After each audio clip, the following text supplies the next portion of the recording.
Well.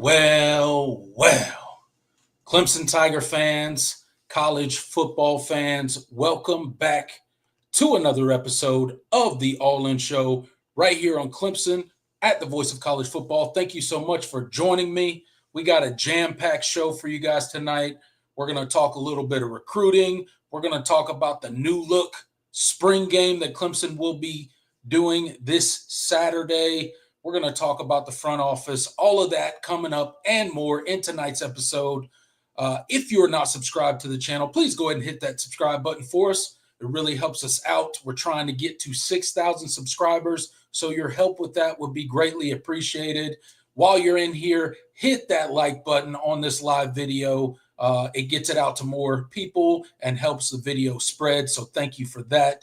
And then last but certainly not least, we got the Super Chat feature available for you guys. If you want to support what me and Jordan do here on the All In Show, go ahead and hit that Super Chat feature, and we'll be sure to read and respond to your comment and or question that you attach to that Super Chat. And with all of that said, and without further ado, I'm going to bring on my co-host, Jordan Bowman. What's up, brother? How you doing tonight? Yeah, living the dream, brother. Glad to be back. Feels good. Been a really, crazy week of Clemson sports, and we have a lot coming up. Spring game this weekend. So really excited to see kind of that. We're going to talk about that in the show, the new format and all of that.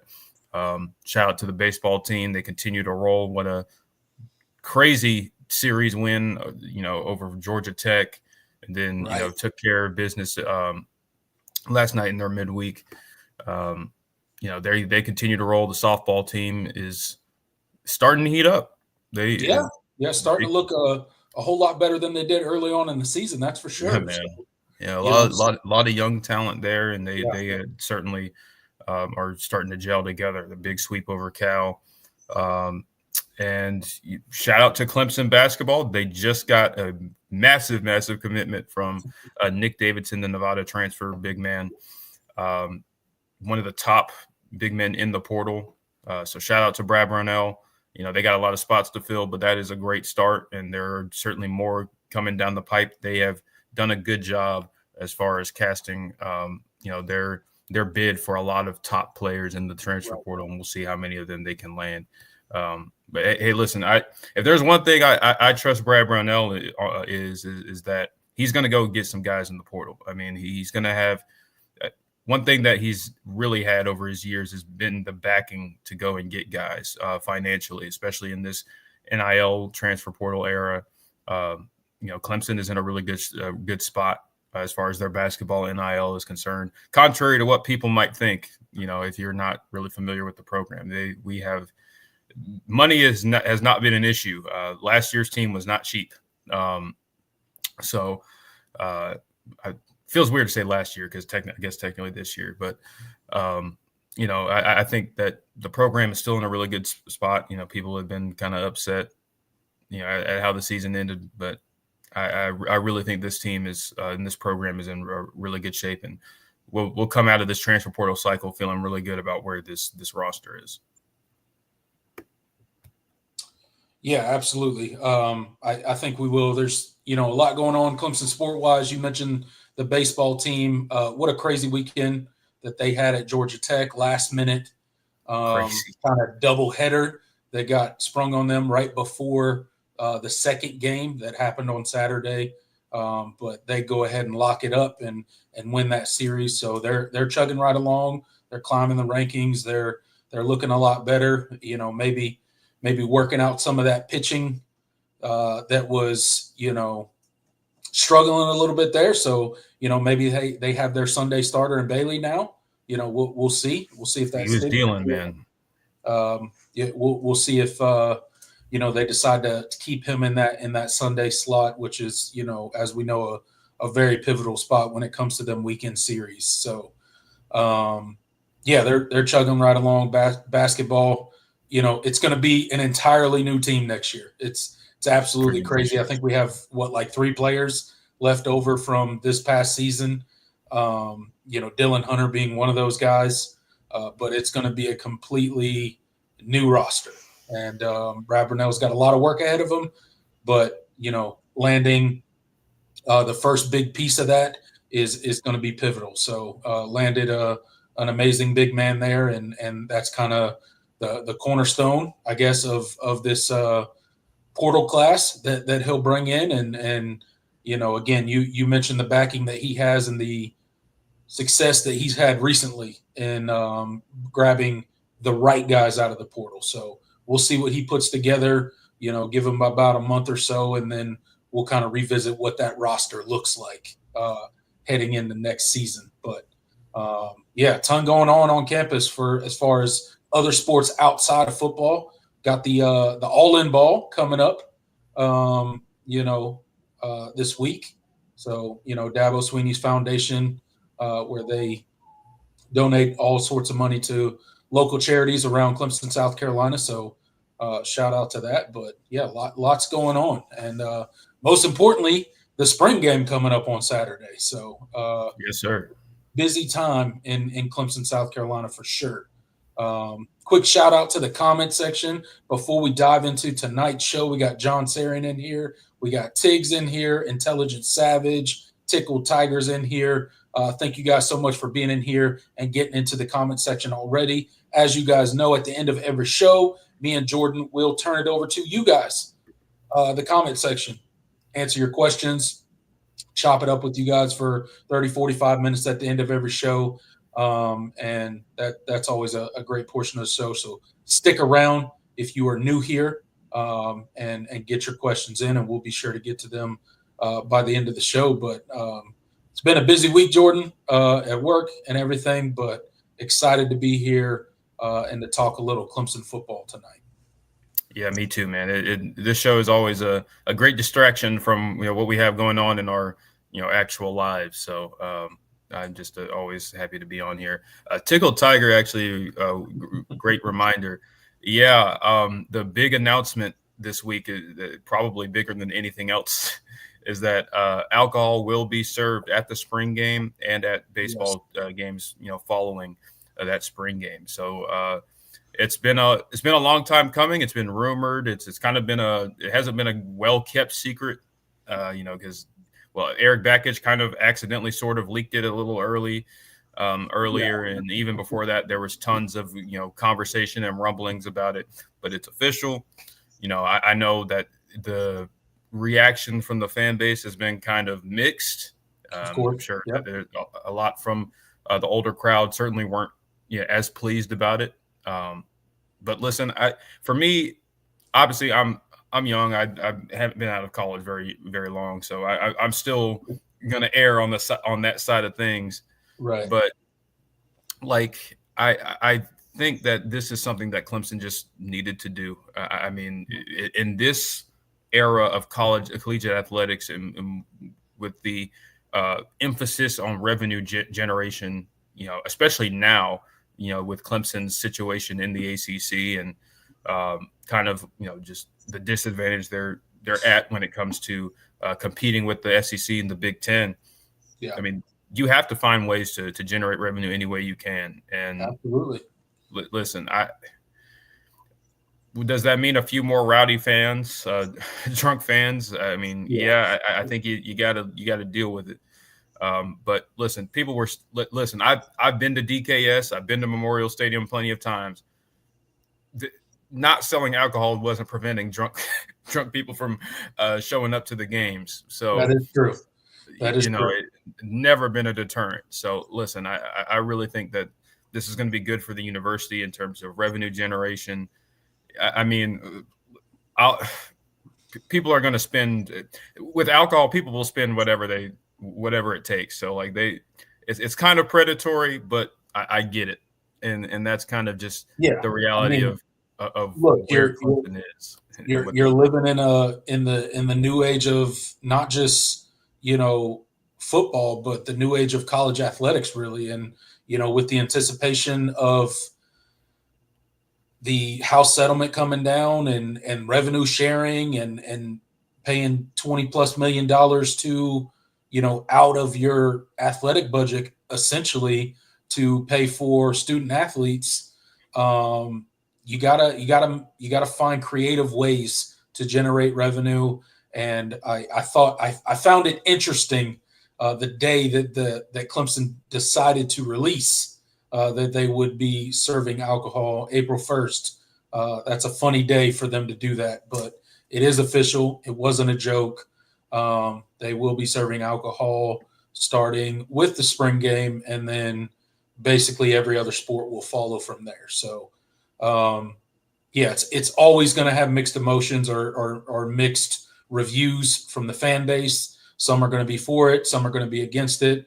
But at the end of the day, it will be a significant revenue source for Clemson athletics, and that's really the deciding factor of doing it.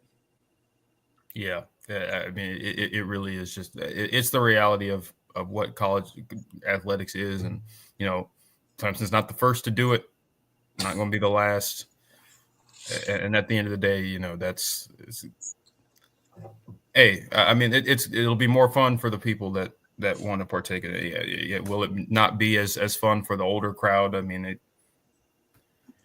is what it is.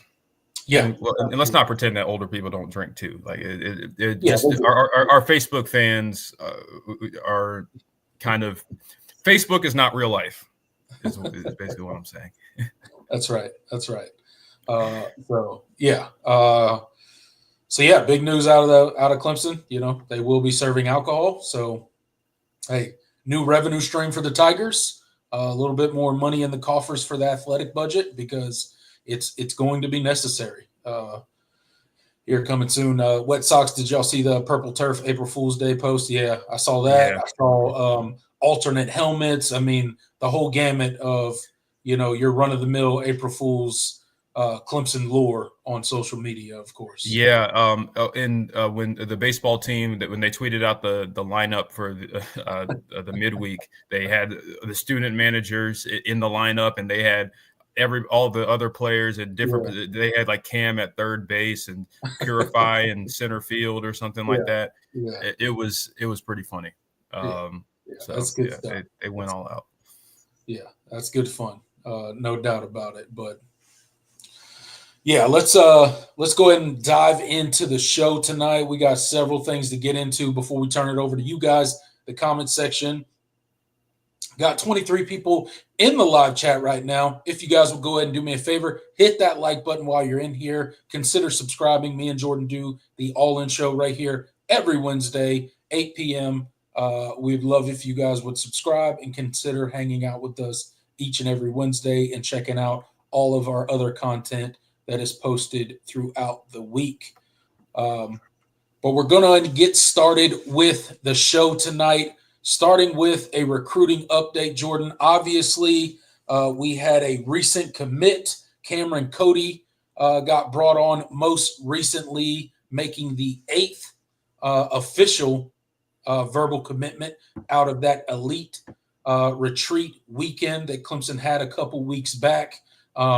Recruiting, the 2026 recruiting class still chugging right along, still ranked second in the nation. Obviously, we do not expect it to finish there, but we are continuing the momentum. Do think it's got a potential to end up being a top 10 class. So what is new in the recruiting world with the addition of Cameron Cody? Yeah, to kind of just close the book on Cameron Cody. I mean, this was a kid that, he's been familiar with Clemson for a really long time. If you guys watched the video, I said that. He actually, I believe he camped at a Brad Brownell basketball camp when he was in 8th grade. He's always been just had a strong affinity for Clemson. And, when they showed interest and he landed that offer, he only had to visit that one time. All right. And he knew that this is where he wanted to be. So, I mean, I think Clemson is getting a really, really good athlete and a guy that I think is going to potentially develop into a really good starter for you down the road.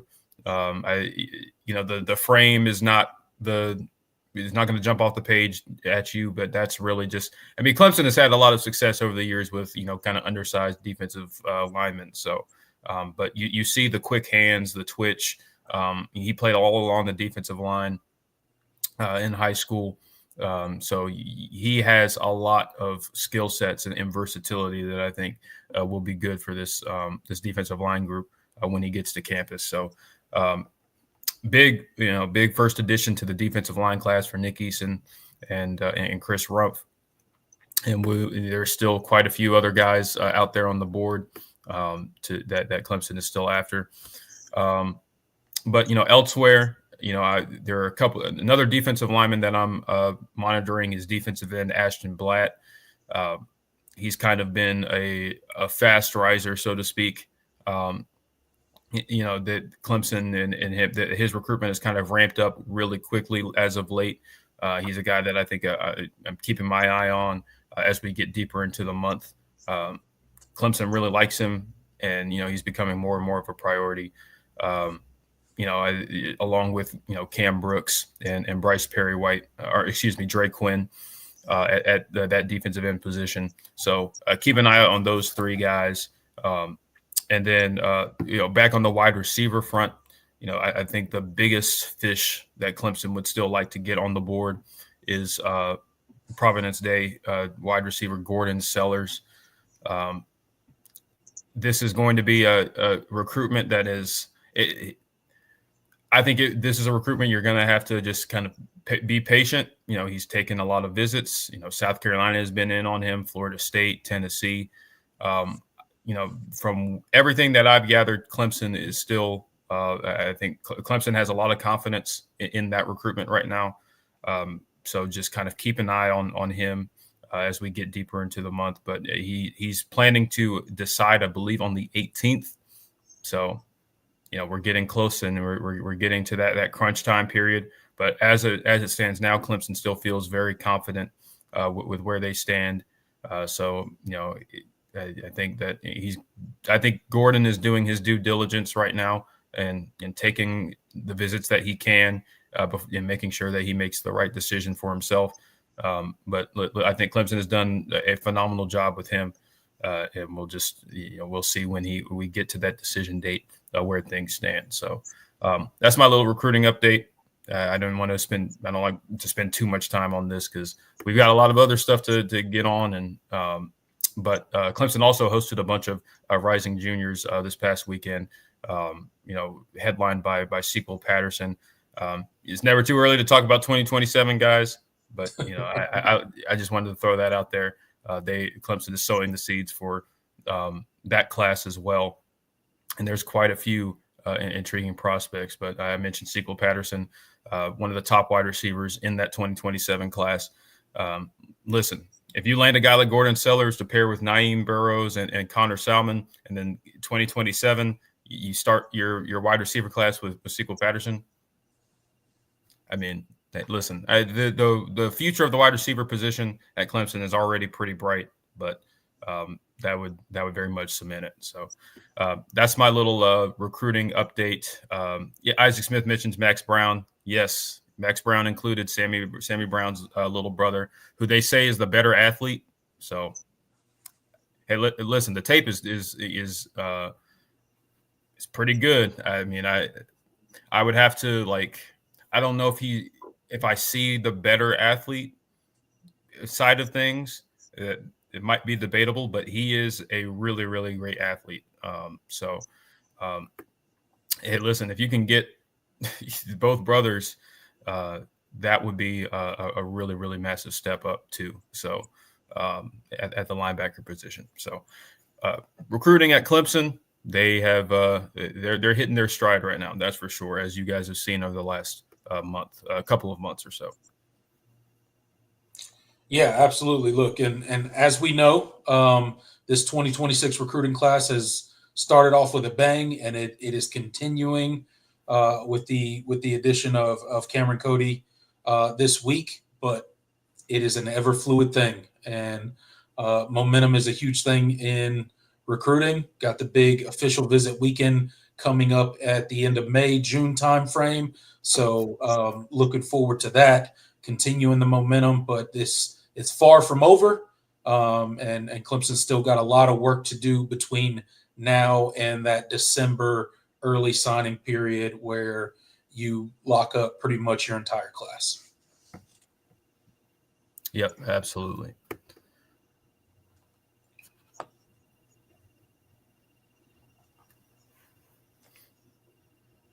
All right, guys, get your business, product, service, or personal brand to the next level by partnering with the Voice of College Football. See what our partner, Win Agency, has to say about its sponsorship experience with us. Let's discuss how you can also reach your target market.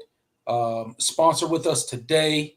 We'd love to partner with you guys in any way possible. If you would like to sponsor the All In Show, or you just want to sponsor the Voice of College Football as a whole, contact us at sponsorships@thevoiceofcollegefootball.com. That's sponsorships@thevoiceofcollegefootball.com. If you know anyone with a small business, anyone that would like to reach their target audience, hit us up there, and we would be happy to partner with you.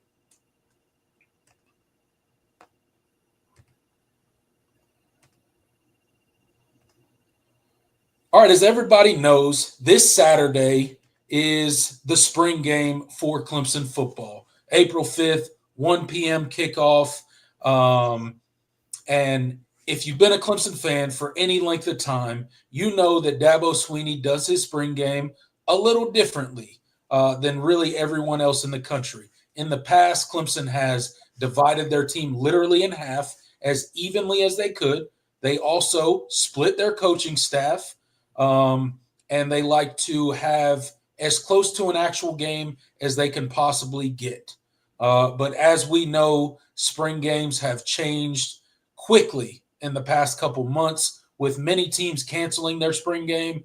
Clemson is one of the teams that has chosen not to cancel their spring game, but it will certainly, Jordan, look a whole lot different than what Clemson fans have become accustomed to from a Dabo Swinney coach team when it comes to a spring game. They're going to do a completely different vibe this spring game. It will not be televised anywhere. So if you cannot make it down to Clemson, South Carolina this Saturday at 1 p.m. and have your butt in a seat in Death Valley, you will not be able to view the spring game at all.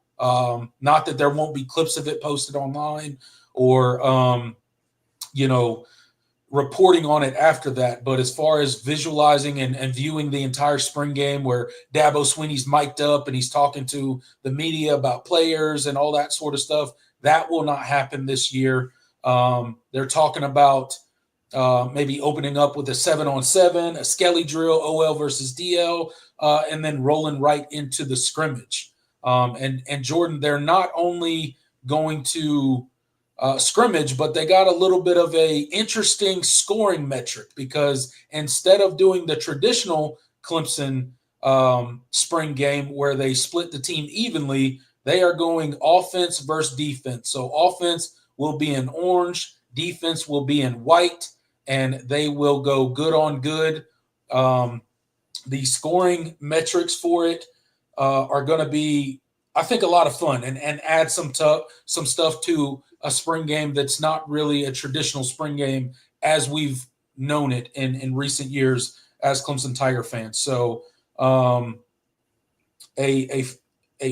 missed field goal is going to be 3 points for the defense. Fourth down stops are going to be 3 points for the defense. Takeaways will be 3 points. 2-point conversion stops will be 2 points. 3 and outs will be 1 point. And a missed PAT will be 1 point, all for the defense. And then obviously the offense will, a touchdown and a PAT will be 7 points. Field goal will be 3 points. So that will be kind of the scoring breakdown for this new look spring game, if you will. So Jordan, what are your thoughts on kind of this reimagined spring game as Clemson is going to conduct it this coming Saturday? Yeah, it's different for sure. It's not new, like, to me, like, in terms of, like, other schools have done this in previous years. This has kind of been something that more and more schools have started doing, is having more unique scoring methods and stuff. The 7-on-7 portion is new. I think Ole Miss might have done that. I think maybe one other school I've seen do that, but that would be a pretty novel thing. But as far as the unique scoring system, that would be something that I've seen a few schools start to do over in the past few years, and now Clemson has done it. I've always liked the traditional scrimmage, so I can't say this is a step up in terms of what I wanted, and especially since you won't be able to view it on television. It definitely hampers in that appeal as well. But still, I understand why they're doing it, and I can't say I love it, but it could bring some interesting sort of moments or in things that will be pointed out, and I'll be checking my phone because I don't think I'll be going this weekend, so I'll have to be getting updates from friends that are there and stuff like that. So we'll see kind of how that goes. I think that this is something that Clemson just felt like they needed to do without getting rid of the spring game. This is kind of just the middle ground. It's like, okay, well, we're still going to have our spring game, but we're not going to televise it, and we're going to do it a lot differently than our traditional scrimmage and what we've done in the past. Can't say I love it, but is what it is. Yeah, look, if I'm being completely honest, I love the traditional Clemson model of spring game, as we've come to know it under Dabo Swinney, right? Where they split it evenly and it's more like a real game where there's two sidelines, he picks head coaches, there's captains from players that have gone on to play in the NFL. And it's really exciting and it's competitive. And, there's things on the line for the winning and the losing team, right?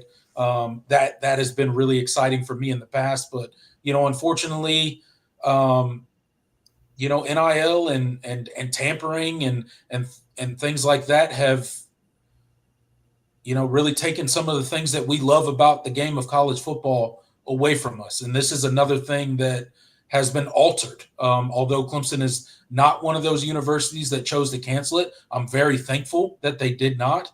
But you can definitely say that the tampering angle of it is probably not the only, but one of the reasons that they are choosing not to televise their spring game this year.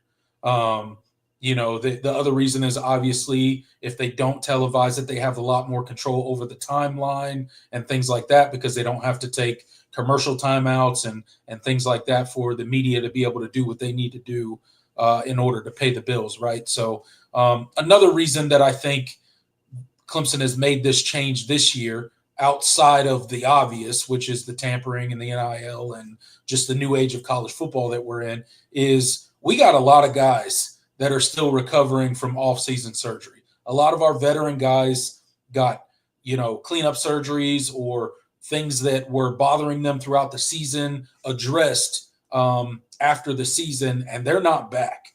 So one of the reasons that Dabo Swinney actually outlined was that he doesn't feel like they could even split the teams like they traditionally do this year because of the amount of guys that they have out, like completely out or either limited to where they're not going to have live reps, right? So that's another reason.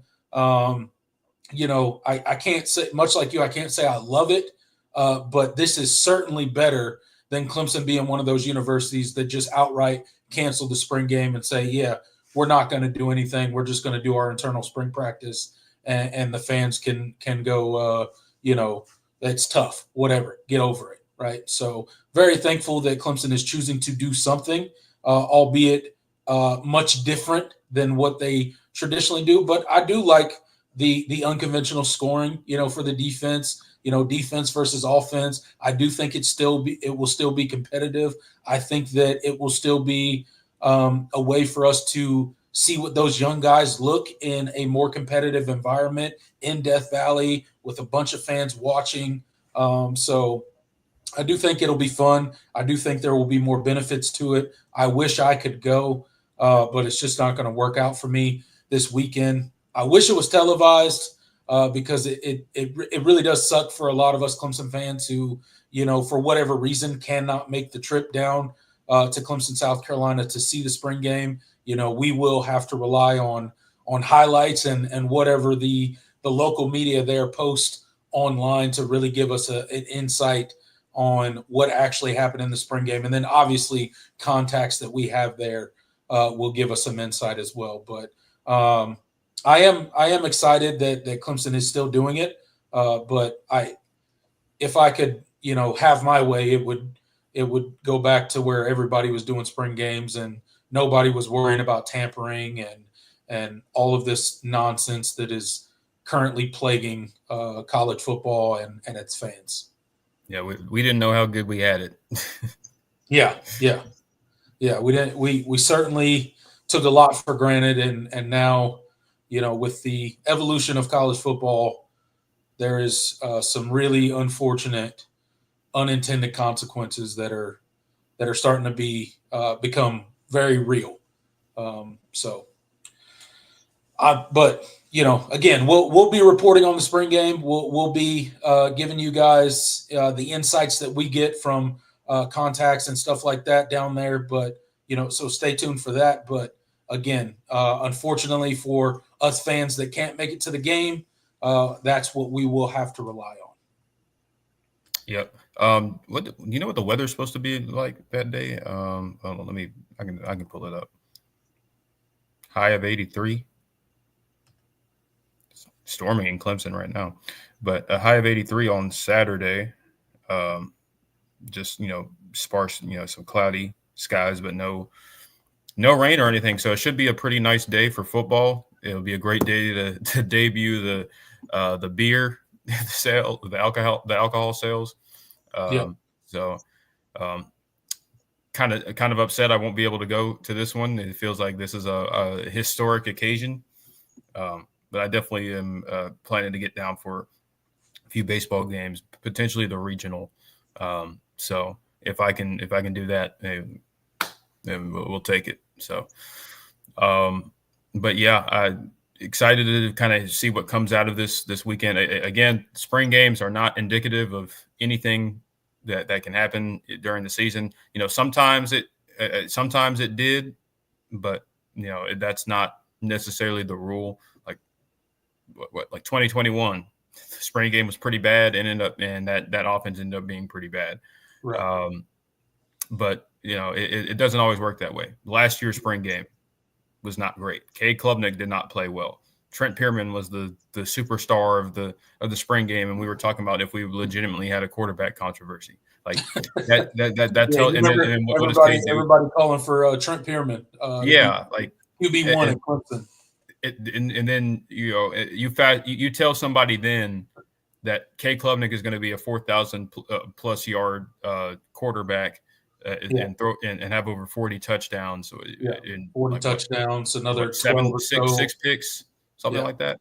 Yeah, 6 picks, another 12 on the ground. Yeah, almost 500 yards, I think, on the ground as well. Yeah. So, you would have told anybody that, they would have been like, "Oh yeah, never mind. Who's Trent Pierman?" But yeah, you remember after that spring game, everybody, well, not everybody, but there was a loud portion of the Clemson fan base that was in favor of getting rid of K. Klubnik for Trent Pierman. Because if you remember, Chris Vezina did not look good in last year's spring game either. No.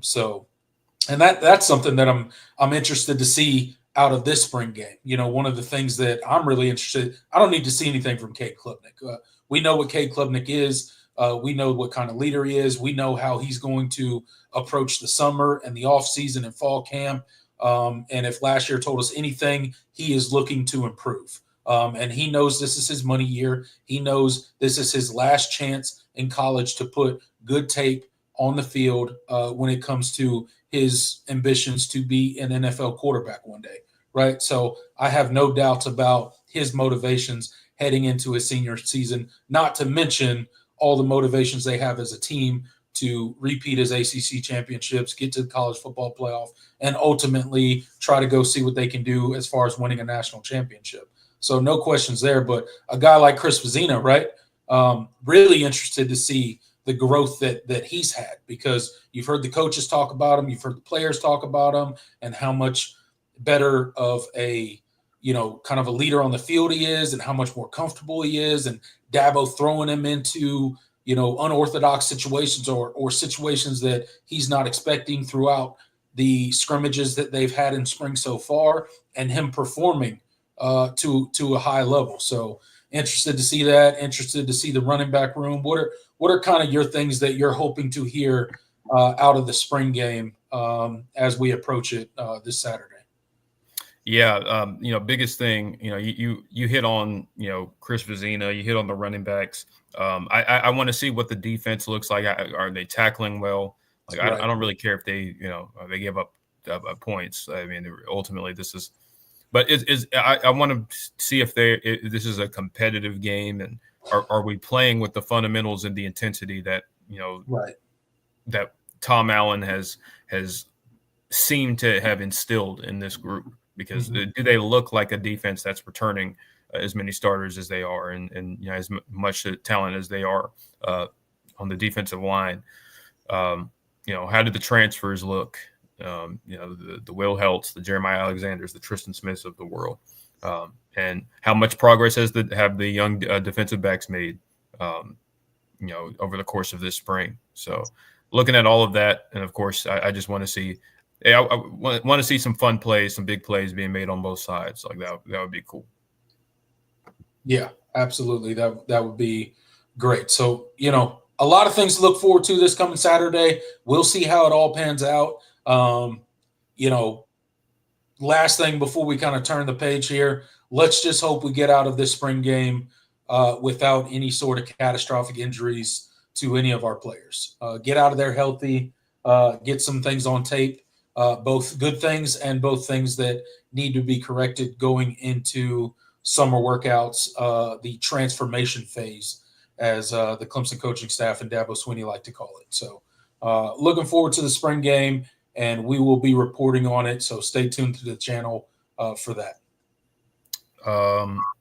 John, but before John asked, will there be radio play-by-play for this scrimmage? I do not know that. I don't know. So, okay, so the baseball team will be in California. Right. And I think that game is at like 5:00. So I don't think there's a conflict there. What time does softball play on Saturday? Do you know? Because I feel like if softball has a game, then I think the Roar is probably going to call that game.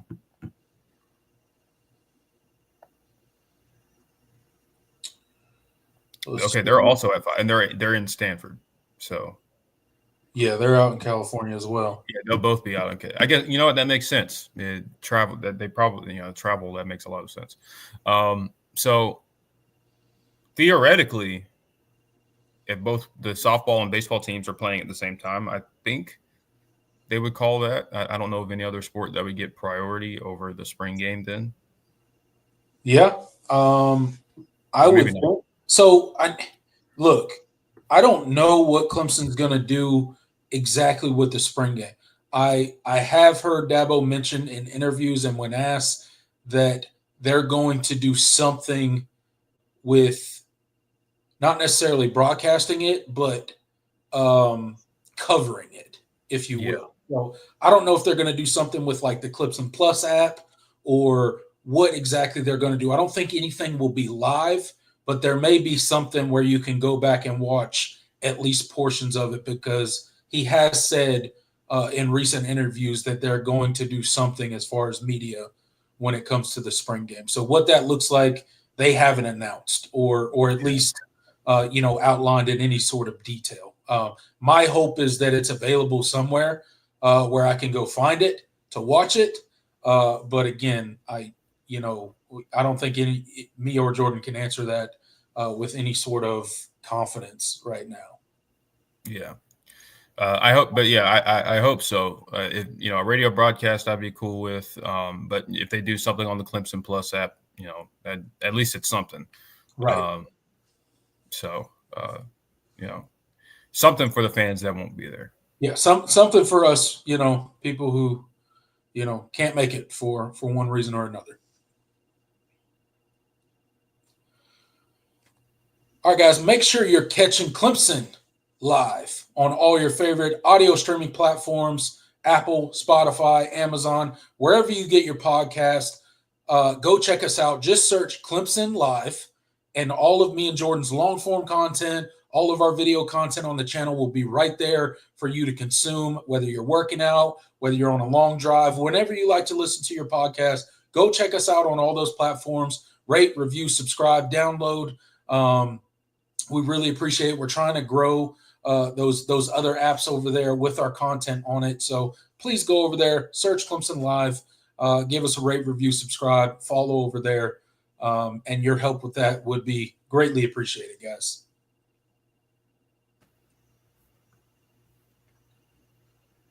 All right, Jordan, just this past week, Two Right Turns podcast, one of the great podcasts out there. If you guys haven't heard about it, go check it out. But it's a great podcast. They talk to players, they talk to coaches. They got all sorts of interviews over there. And just recently, this week, they dropped a massive episode over an hour long with basically Clemson's new front office, if you will. They talked to GM Jordan Sorrells, that has obviously been at Clemson for about a decade now. He is not new, but they also had Kevin Kelly, the brand new hire from the LA Chargers, front office guy, been in the NFL for 20 plus years, been a scout, and now he is a part of Clemson's staff, their front office staff, player acquisition staff. So it was really insightful to kind of listen to those two guys and listen to Kevin Kelly and kind of him break down why he chose to come to Clemson and why it was now that he chose to make the transition from the NFL back to college. You heard from Jordan Sorrells and kind of how Clemson has approached the ever-evolving world of college football that we currently live in, from player evaluations and player valuations. Obviously, their evaluation on the football field and what they produce there, and then what it means on the money side of things, and how to build a roster and roster retention, and how important that's been at Clemson, and how pivotal both the 110 Society has been for that, and then also Graham Neth and the athletic department have been with helping Clemson football retain all of their players. Because as we know, heading into the 2025 season, we have a lot of experience and a lot of talent on this roster.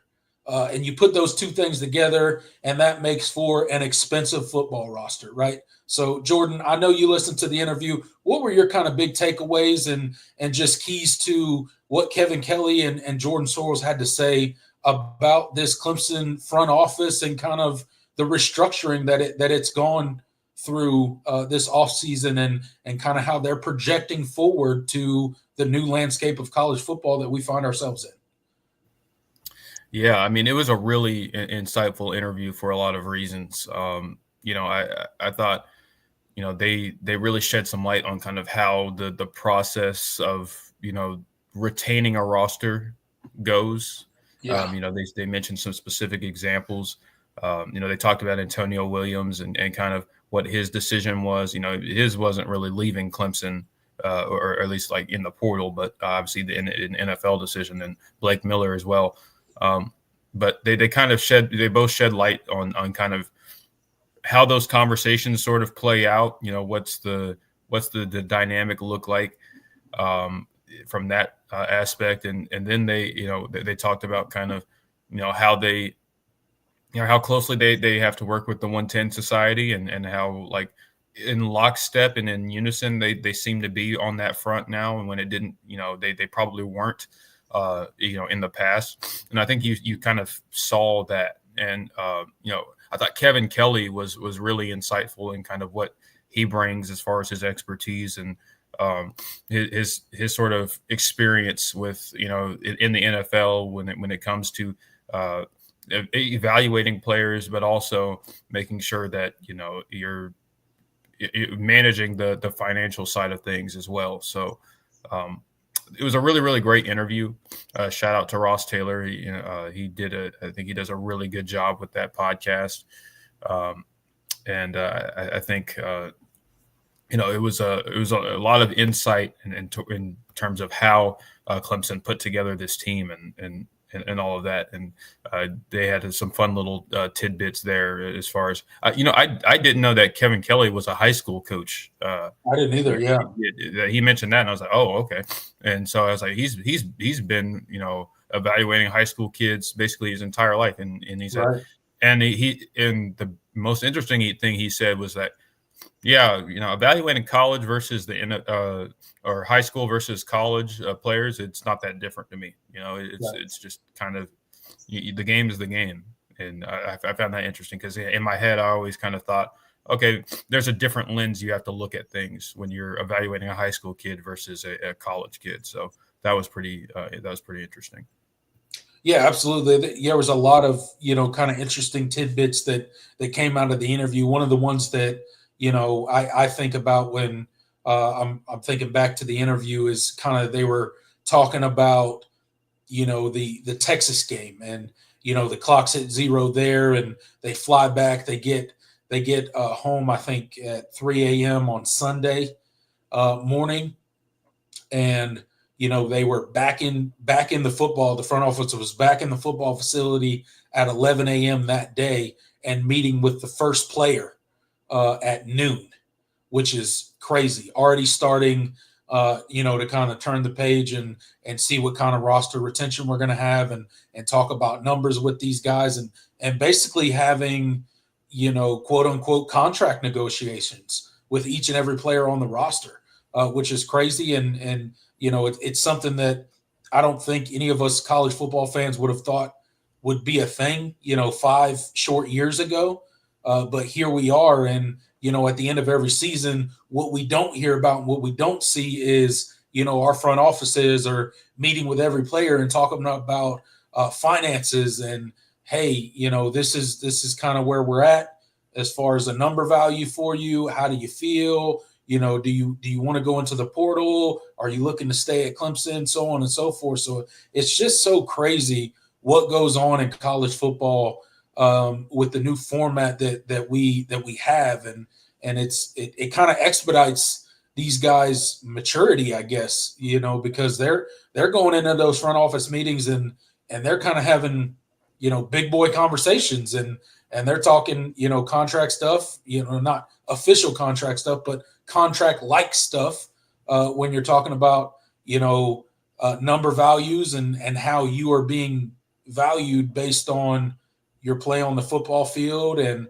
what we have on the roster and so on and so forth. So they're kind of like these college kids are kind of getting an early insight into real life and how, cutthroat business can be, and how some of those difficult conversations have to happen. And it's kind of a crazy world. But, one of the other encouraging things was to hear about, and Clemson does a really good job with this, and I know other universities do as well. But these guys kind of not just blowing their money, right? Not just going out and buying, a bunch of stuff, a bunch of material things, but getting them to think about planning long term for money, and putting that money into savings plans and things like that to make the money that they have now grow over a period of time. So I thought that was interesting to hear about that they helped the guys out with, and it's a crazy world of college football that we live in at this point. And I guess it makes sense for an NFL guy like Kevin Kelly, in his own words, college has never been more like the NFL than it is currently. So it just kind of made sense for him. And I think it provides a little bit more stability for him as far as maybe not being on the road so much. He talked about the NFL, every year he was on the road, 9 months out of the year, going here and going there and just gathering intel on everybody they're evaluating. So I think it makes sense why he made the transition. And I think Clemson's very lucky to have a guy with that amount of experience in player evaluation and just the financial front office piece to kind of bring that expertise to Clemson with, this ever-changing landscape and the anticipation of the house settlement coming shortly. Yeah, it was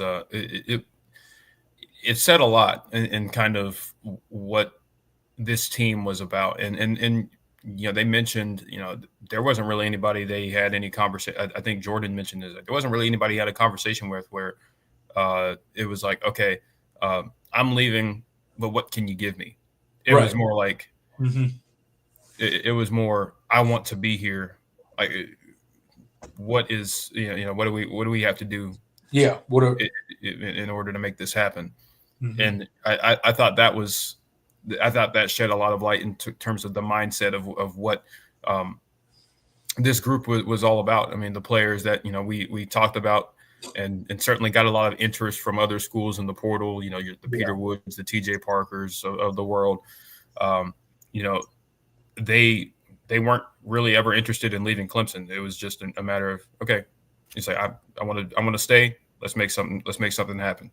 Right. And that was, that's where, you can't ask for any more than that.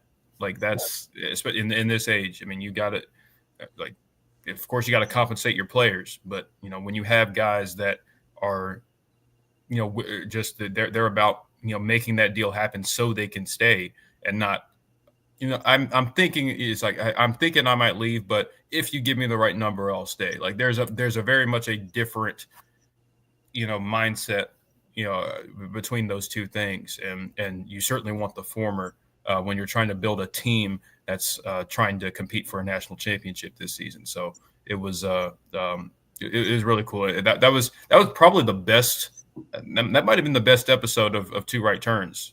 There's been some really good ones, but that was it was definitely towards the top just because, I think the length of it, I like long form content. I know a lot of people out there don't like, watching an hour long video, but I enjoy stuff like that. I listen to it while I work and stuff like that. So it works. I prefer long form content. So that, that made it interesting to me. And then just, kind of the inside view of the things we don't get to talk about a lot, and things that we don't really understand the ins and outs of what these front office guys are doing. But, when you hear them sit there and talk about it and explain it, you understand why all these universities are now pivoting into having an NFL-like front office because of, you heard these guys talk about for an hour about all the stuff that they do. Imagine all of that falling at the feet of the coaching staff without those guys being on staff. It would be absolutely undoable. Like it'd be impossible to get all of that work done. So, and then those guys have an entire, recruiting department behind them that helped them out with their stuff. So it was really insightful. It was a breath of fresh air, and it definitely, from a Clemson fan standpoint, I know people can care less about the NIL dollars and the all that kind of stuff, but it should give you some encouragement going forward that Clemson is one of the forward-facing universities when it comes to new college football, right? And where it's going.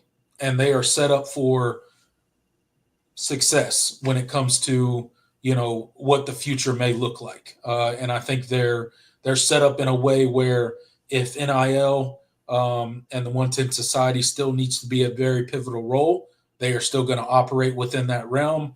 Or if it transitions more to the revenue share and less of the NIL, I think they've positioned themselves in a way where they can go either way with it, however this House settlement shakes out, which should be really encouraging for all Clemson fans out there, because at the end of the day, we want a competitive team on the football field that can compete for ACC and national championships. And those are the guys that are going to help us get there. And it's kind of funny because, these conversations just like a year ago were feeling very different. It felt like Clemson was falling behind. They were doing, they weren't as quick to things. And I think while that was true, I think it was intentional.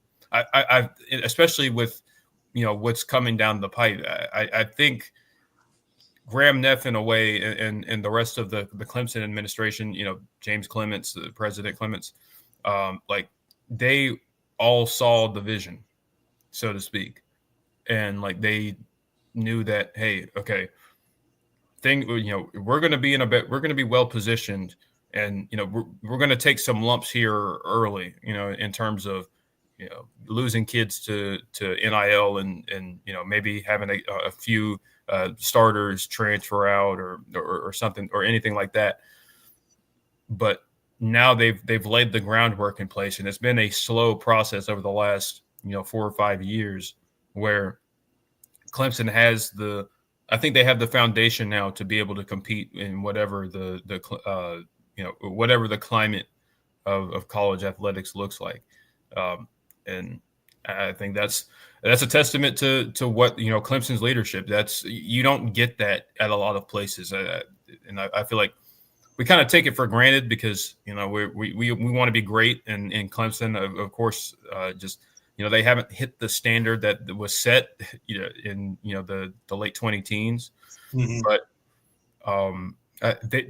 you really don't get many universities where from top to bottom administratively, they all understand and believe in what they're doing.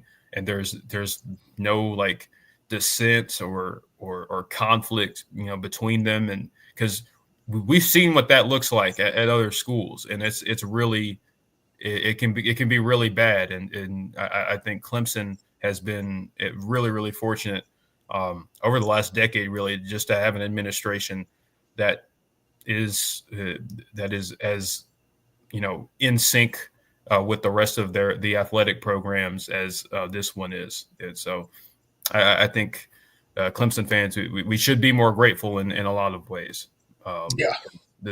It really is. You really don't get that at other places and when it doesn't, when they're not in lockstep like that, that's how you get, programs like, well, I'm not going to name names, but you can think of a few, that's for sure. Yeah. You could absolutely think of a few, but Clemson, I think, is set up for success when it comes to the ever-changing landscape of college football, and they've set themselves up in a good place. They got the right hires in place, both in the front office and currently on the coaching staff. So the future is certainly bright. And if you ask Dabo Swinney, the best is yet to come. So I'm going to hold him to it. Yep. Yes, sir. The expectation is still the expectation. Yeah, I say right. all that, and it's like it's great, but you got to being set up for success doesn't equal success. You got to actually go. You got to actually go do it. Yeah, absolutely. All right, guys, make sure you're checking us out on all the socials. We're on Facebook, we're on Instagram, we're on Twitter. I'm going to put the pages up here on the screen so you can see. Here's our Instagram page. Go give us a follow. Go check us out over there. Posting a lot of stuff over there. We're new to Instagram, so go check us out over there. Give us a follow. We're trying to grow all the socials, guys. So if you guys could help us out with that, that would be greatly appreciated. I'm going to put our Twitter up on the screen right now. Go follow us on Twitter for the best debate, discussion, and analysis with no off season. This is where we're going to post about all the shows, college football news, all the stuff that's happening at the Voice of College Football. Not only this channel, but all of our channels under the Voice of College Football. Go check us out over there. I'm going to post it in the comment section for you guys. Check us out on Twitter. Check us out on Instagram. Check us out on Facebook. And give us a follow on all the social, guys. I really do appreciate it if you guys would do that. We're trying to grow all the social medias. I'm not telling you to go out there and get them, but if you have them, go follow us over there. And be sure, while you're over on Twitter or X, whatever you want to call it, go give Jordan a follow as well. His handle is right there, Jobo0209. You will not regret it. You might, but follow anyway. Yeah, whatever. I have after one of my mutuals got catfished. Twitter is a very interesting place right now. So. Or X. So I don't blame you if you don't want to. Don't get catfished on X. Yeah, that's the key. Yeah. Man, wow. We'll leave that there. All right, Jordan. Last segment of the night, back by popular demand. Top fives of Clemson football. Tonight, we're going to tackle defensive ends. I know recently we talked about defensive line as a whole, but now we're going to break it out. We're going to talk about defensive tackles, going to talk about defensive ends, and tonight, defensive end is on the slate. So get into the comment section because I'm sure our list will not be controversial at all. I'm sure everybody's going to agree 1,000% with everything that we say about Clemson's top defensive ends.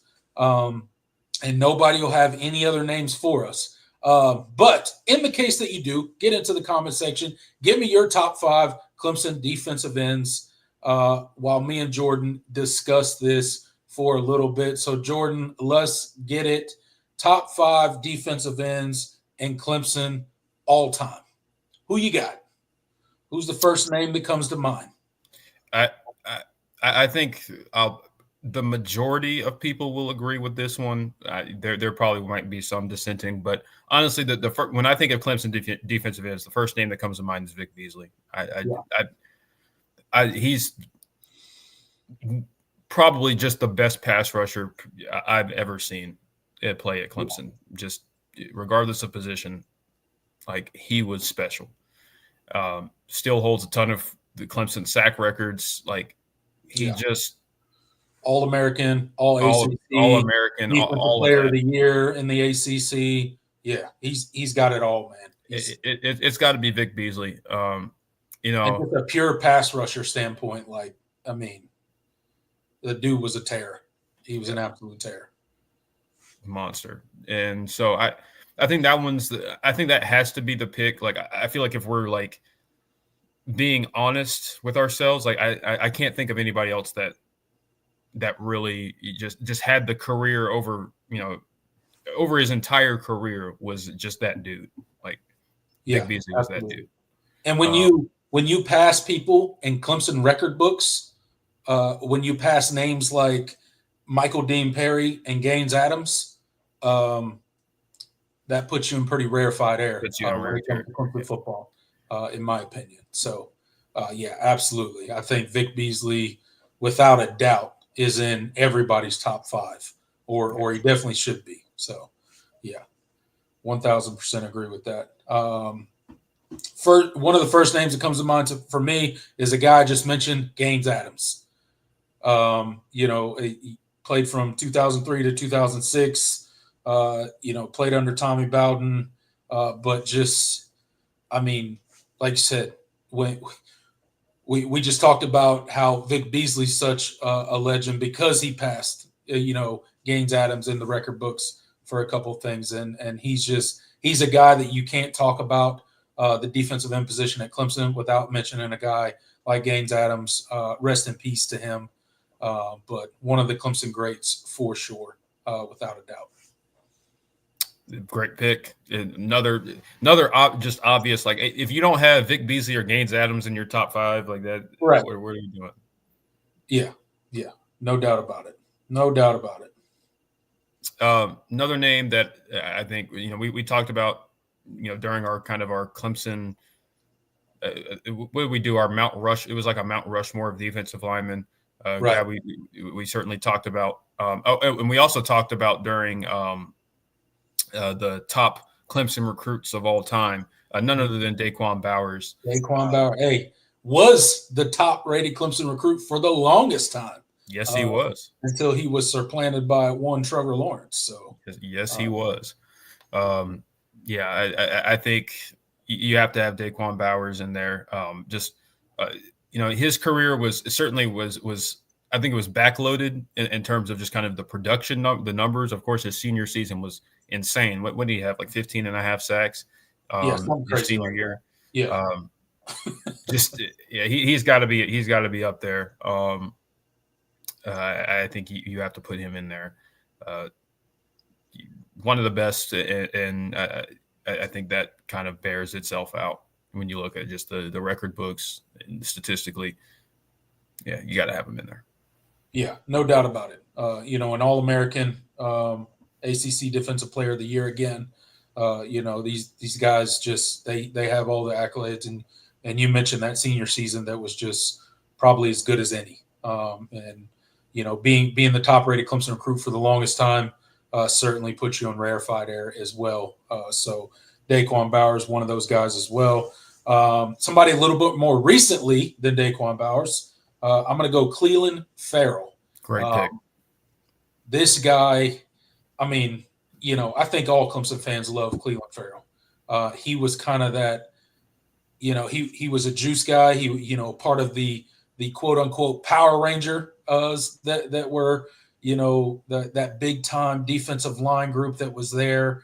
When you stand out in a defensive line group that he played with at Clemson, and you're one of the main guys, you're one of the leaders, and maybe his NFL career hasn't panned out quite how we thought it would, but his time at Clemson was absolutely dominant. That guy coming across the edge, rushing the passer,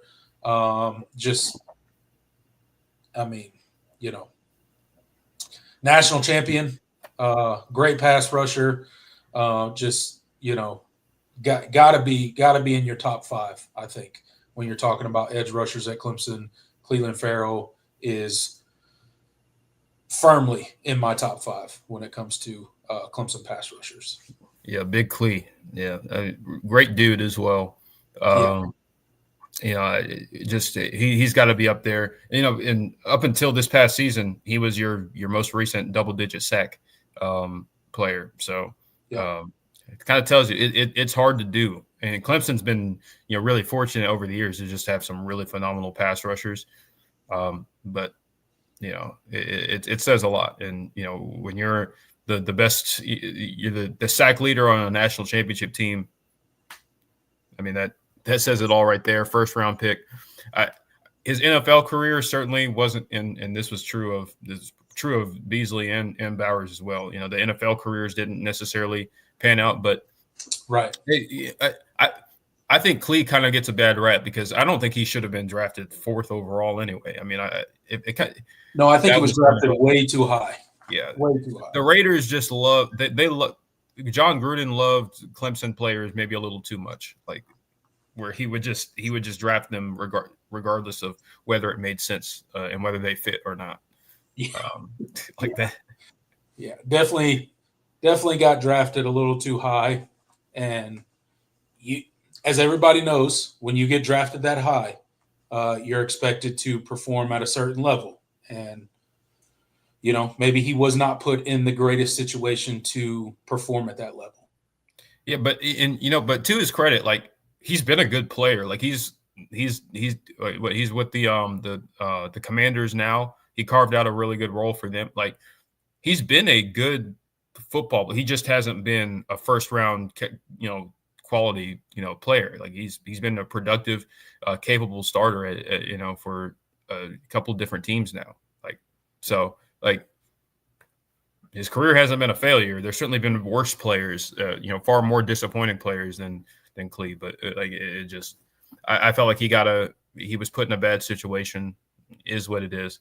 But we as Clemson fans, we remember players for what they did at Clemson, not necessarily Absolutely. their NFL careers. So that just is what it is. 100%.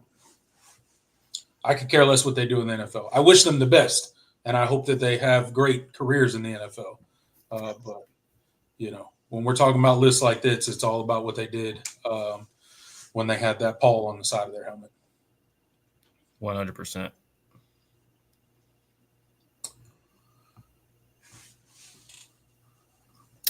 All right. It's my turn. Okay. Yep, you got next. Okay, I'm gonna go. I'm kind of been going back and forth with these two. I think they're both probably going to get mentioned anyway. Yep. But I'm going to go with Andre Branch. Branch. I think you gotta have him up there. Clemson had such great, defensive ends, just especially in that early 2010s era. Like you had some dogs. I mean, Malachi Goodman is a guy I was thinking about too. I don't. He's probably not going to make the list, but like you had really, really strong defensive ends. But I'm going to go with Andre Branch. I think what is he like? He's fourth. Maybe where is he all time on the sack lead? He's got to be up there. Yeah, top 5. Yeah, I think he's probably got to be top 5. I'd have to look it up. I don't know where he's at, but yeah, that's definitely a good one. That's a good name. All right, I'm going to go. Let's see.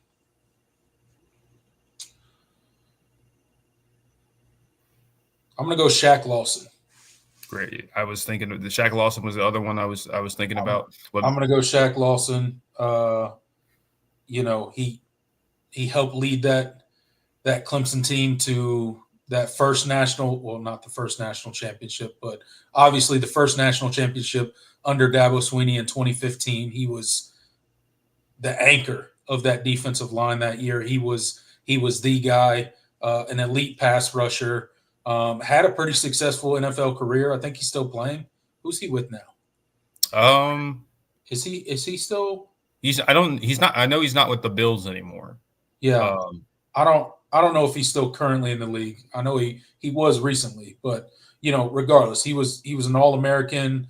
Like I said, helped lead him to the national title. Got drafted by the Buffalo Bills. I think he's one of those great defensive ends that you got to mention when you're talking about a short list of Clemson's best defensive ends. So yeah, I still say, and when we talk about Shaq a lot, like I still say, like if he had been if he had played in that first national championship with Bama, because you didn't have him and you didn't have Mackenzie Alexander, like I think that game, I think you win that game. Like we could be talking about Clemson having 3 titles in 4 years over Alabama. Yeah, you certainly could have, and that game was still very winnable game. You remember that onside kick that kind of Nick Saban did coming out of halftime, and then the Kenyon Drake kick return. That was one of the most sinking feelings I've ever felt as a sports fan. Was really turned the momentum of that game, and it kind of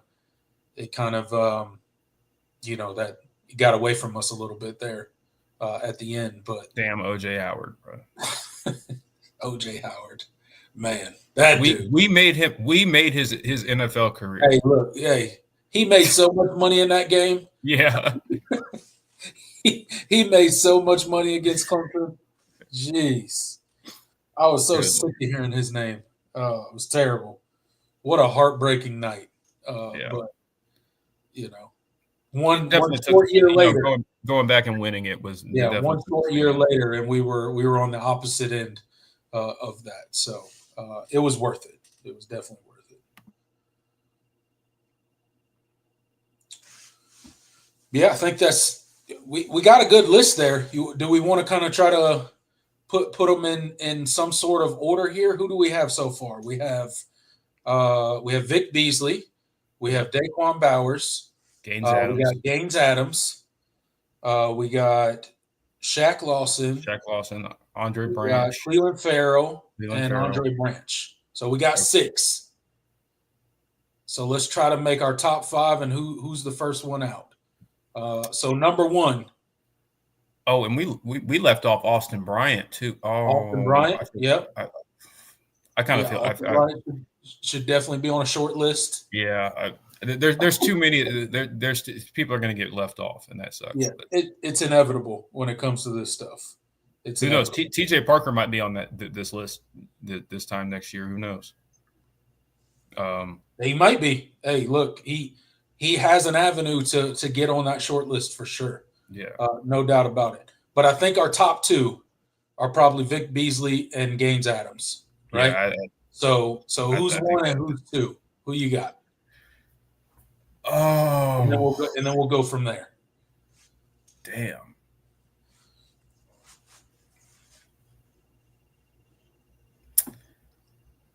I don't want to pick between the 2. To be honest, I definitely have more memories of Vic Beasley. Right. Yeah. Gaines Adams was special, man. Yeah, man. 2-time All-American. And he could have had a special NFL career if it wasn't cut short. They both won the Ted Hendricks Award for the top defensive end, right? So I'm gonna go with Vic because Vic Beasley's a 1-time All-American. I'm gonna go with Vic. Yeah. But just because I watched more of him, I remember more of him, but it feels I would have a lot of trouble. I wouldn't have issue if somebody had Gaines Adams number 1. Right. I think it's a matter of age at this point. Yeah. When it comes to ranking these 1 or 2, I'm with you. I'm going to go Vic Beasley for the same reasons. I just got to watch his career much more closely, right? Not that I didn't see any of Gaines Adams, but definitely not as nearly as plugged into watching every single snap of every single game like I was when Vic Beasley played. So, I think Vic Beasley 1, Gaines Adams 2. Who do we got at 3? So who else is on the list? So we got Vic Beasley and Gaines Adams 1 and 2. We got Cleveland Farrell. We got Daquan Bowers. We got Shaq Lawson. Who am I missing? I'm missing Andre Branch. Andre Branch. Who's number 3? Andre Branch, Shaq Lawson, Daquan Bowers, Cleveland Farrell. I'm going to go Daquan Bowers. Daquan Bowers, yeah. I think that has to be. I feel like that has to be the top 3. But what do you think? I think Daquan's a clear top 3. Okay. I think he is, no doubt. So I feel pretty good about our 1, 2, and 3. Vic Beasley, Gaines Adams, Daquan Bowers. So now's where it gets a little bit more difficult, right? You got Cleveland Farrell, Shaq Lawson, and Andre Branch. One's got to get kicked out of the top 5. One's got to get kicked out of the top 5.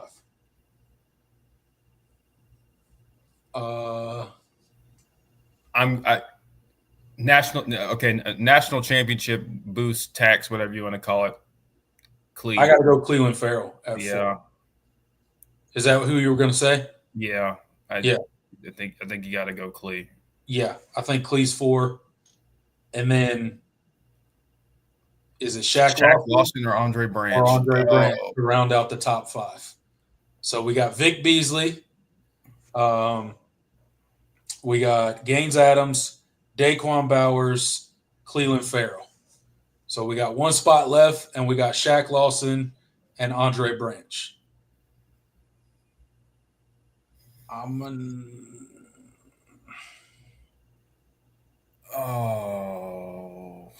You know what?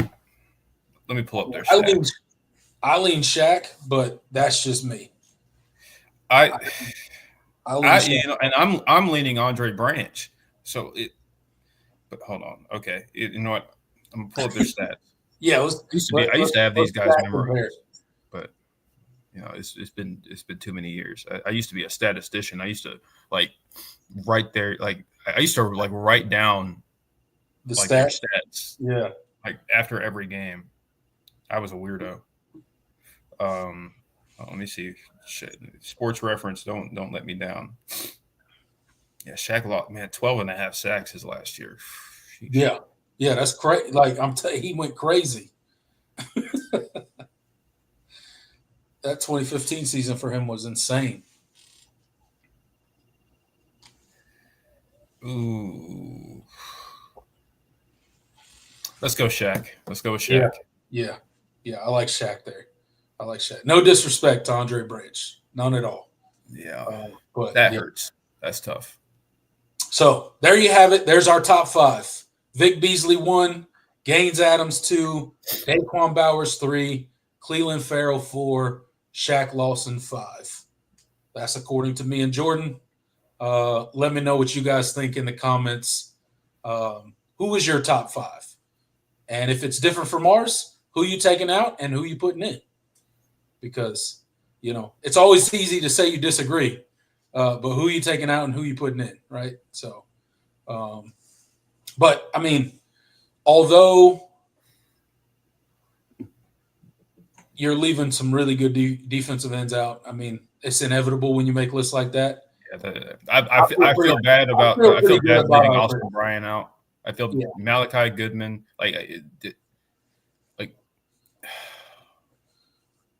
I mean, it's a lot of people that you're leaving out and some really good ones, but I really do feel good about our list. I think it's a pretty good list. That's a great lineup of defensive ends right there. Yeah, I would take if you had a roster of that. I mean, or not a roster, but if you had a position group like that, that would be. If that was your defensive end position group, hey, you good to go. No, Miles Murphy is not even close. I think Miles Murphy would be in I think he would make a top 10, maybe top 50, he'd be in the back of the top 10 or top 15. He might be top 15. Yeah. I don't know if he's top 10. I don't know if he's top 10. I don't think he's top 10. I'm not sure. He had the potential when he came to Clemson to be a top 5 defensive edge or defensive end. But he never quite got there. He never got over that hump. He was really good, but I don't feel like he was ever great at Clemson. Yeah, if you want to list top 5 talented defensive ends. Oh yeah, I mean, all the physical tools and coming in for sure. He would have been a good bet coming in as a recruit to end up in the top 5, right? But it never worked out. Man, not that he wasn't really good at Clemson, he was, but he's just not top 5 or top 10, really. Yeah. Man, I feel bad leaving out Austin Bryant because he was so good. Man, that Auburn game, he had 4 sacks in that Auburn, that 2017 Auburn game when we sacked Jarrett Stidham. I was at that game. That was like that dude, the most dominant defensive line performance I think I've ever seen in person. Yeah, he was Jared Stidham's worst nightmare in that game. Dude. All he kept seeing was big number 7 coming off the edge. Shout out AB, man. Shout out Austin Bryant. Yeah. He might be my honestly shoot. You know what? He might be my honorable mention over Andre Branch. Yeah. The more I think about it, but I don't know. That's debatable. If you talk about it, that might just be a person. Like I watched. He had the best single performance I think I've seen in person. Yeah. That was incredible. He was unblockable that day. I mean, it certainly helped having Dexter Lawrence and Christian Wilkins and Cleveland Farrell on his defensive line too. But Austin Bryant has been like he was talented in his own right, and he's still in the league. Like, he's a really good defense. He's a role player. He's a guy. He's been a spot starter at times, like, and he was a 4th round pick, I believe. So we've had some guys. Some of our less heralded players have been the ones that have stuck around the longest. Deshaun Williams, he's not a defensive end, but he's been in the league a good while now. It's kind of funny how that works. The DJ Readers and the Grady Jarretts, who also weren't drafted high, they've stuck around. It seems like with Clemson defensive linemen, that's just kind of how it's been. Carlos Watkins. Yeah, Carlos Watkins. Like we haven't had it's really been our lower drafted defensive linemen that have ended up being better than our higher rated guys in a lot of cases. It's funny how that works. I mean, then you have your Christian Wilkins and your Dexter Lawrence's, first round bona fide first round pick. Yeah, they're doing their thing. They're doing their thing. They're doing just fine. Dexter Lawrence Dexter Lawrence. He keeps it up. He's on his way to the Hall of Fame if he can. Maintain his what he's doing now. Pound for pound, I think Dexter Lawrence is the best football player in the league right now. That might y'all might kill me for saying that, but I legitimately think he's the best player in football right now with what he's doing at the defensive tackle position. Yeah, which is crazy because it just doesn't get love because he's on a horrible football team. So it is what the worst football team. They're bad. Well, maybe not the worst, but they're pretty close. They're not good, that's for sure. They're pretty close to the worst. Wet Sox says TJ Parker. Listen, TJ, I think he has a really good opportunity to get on this list. Yeah, he's got to finish writing his Clemson story first. Yeah, and then we can evaluate it. But he's had a good start through 2 years. Yes, he had 5.5 last year, or his first year, and then he is on 11 and a half. Yeah, he's on a good pace to put himself in that conversation for sure. No doubt about it. Even better if he caps it off with a national championship this year. Dude. We're going to have to. That always bumps you a little bit further, even though If he has a season like last year and Clemson wins a title, we're gonna have to start having some conversations. Yeah, he might have to bump somebody out of that top 5. I don't know. We'll see. Yeah. All we'll right. See. I see you guys are going back and forth with a Tennessee fan in the chat. Shout out to Tyler. Good to see you. We love having. Yeah, thanks for stopping by, man. I appreciate the banter back and forth in the comment section. That's always great, man. Thanks for showing up. Thanks for riling up our comment section. That's always good. Some good college football smack talk is healthy in every comment section. So West Sox. Yeah. That's recency bias at its best right there. Yeah, not better than Lamar. Well, I mean, okay. We're talking about a defensive lineman versus a quarterback. I mean, they're going to get the love anyway. I'm a Lamar Jackson fan, so I'm not even going to push back on that. But I think like if we're value, like if we go by like positional value, then yeah, it's going to look a lot different.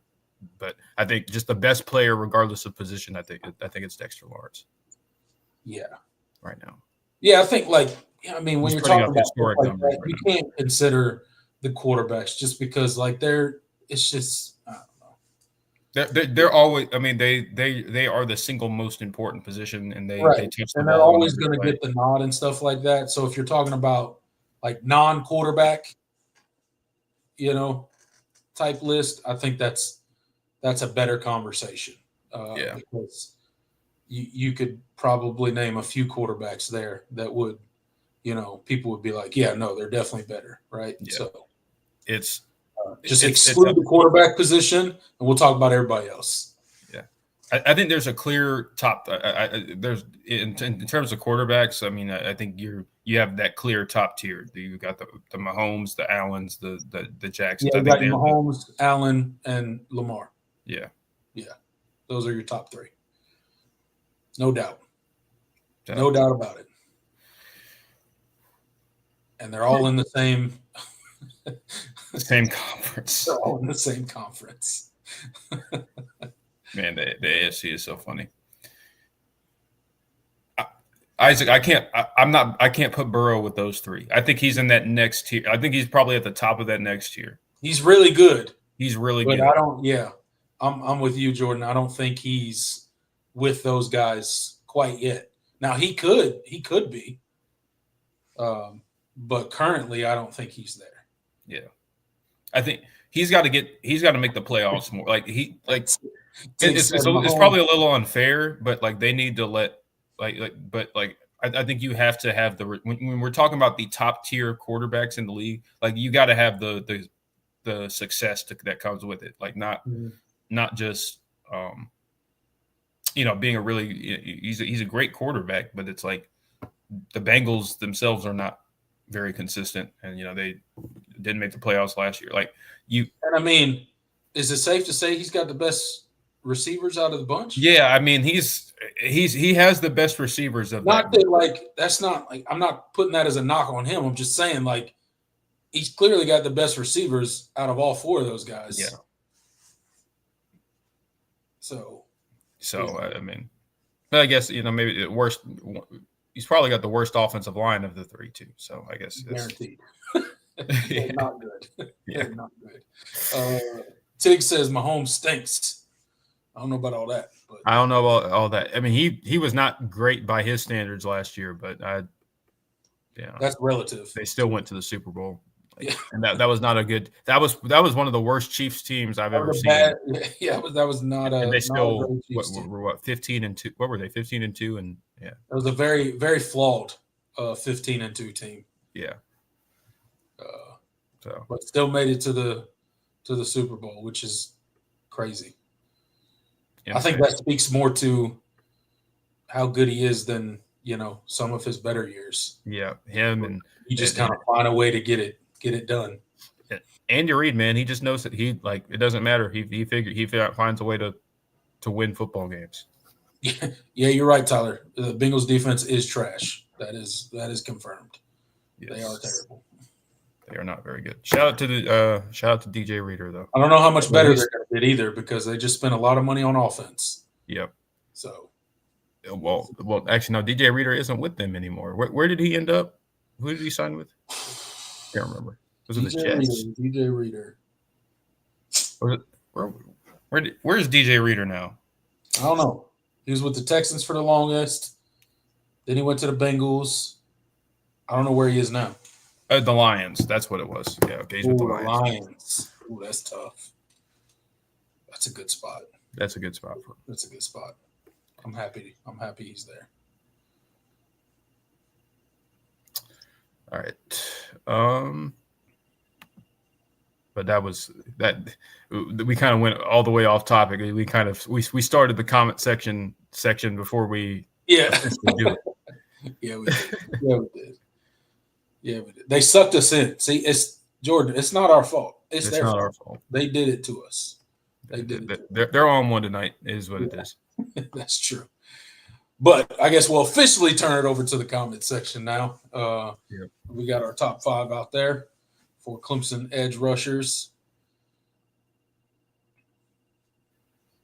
Yeah, how y'all start talking about NFL quarterbacks? Yeah, I mean, we were talking about best players and there is no map to how we end up where we end up. It just kind of we don't know. We don't know. It happens. That's just what we do. Yeah. We start on one thing and then it just evolves from there. All right, let's see.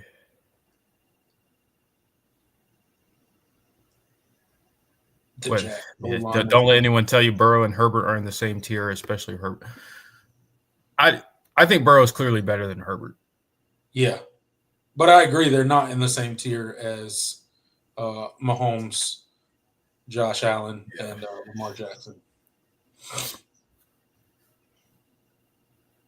How many people did Lamar Jackson surprise with his success in the league?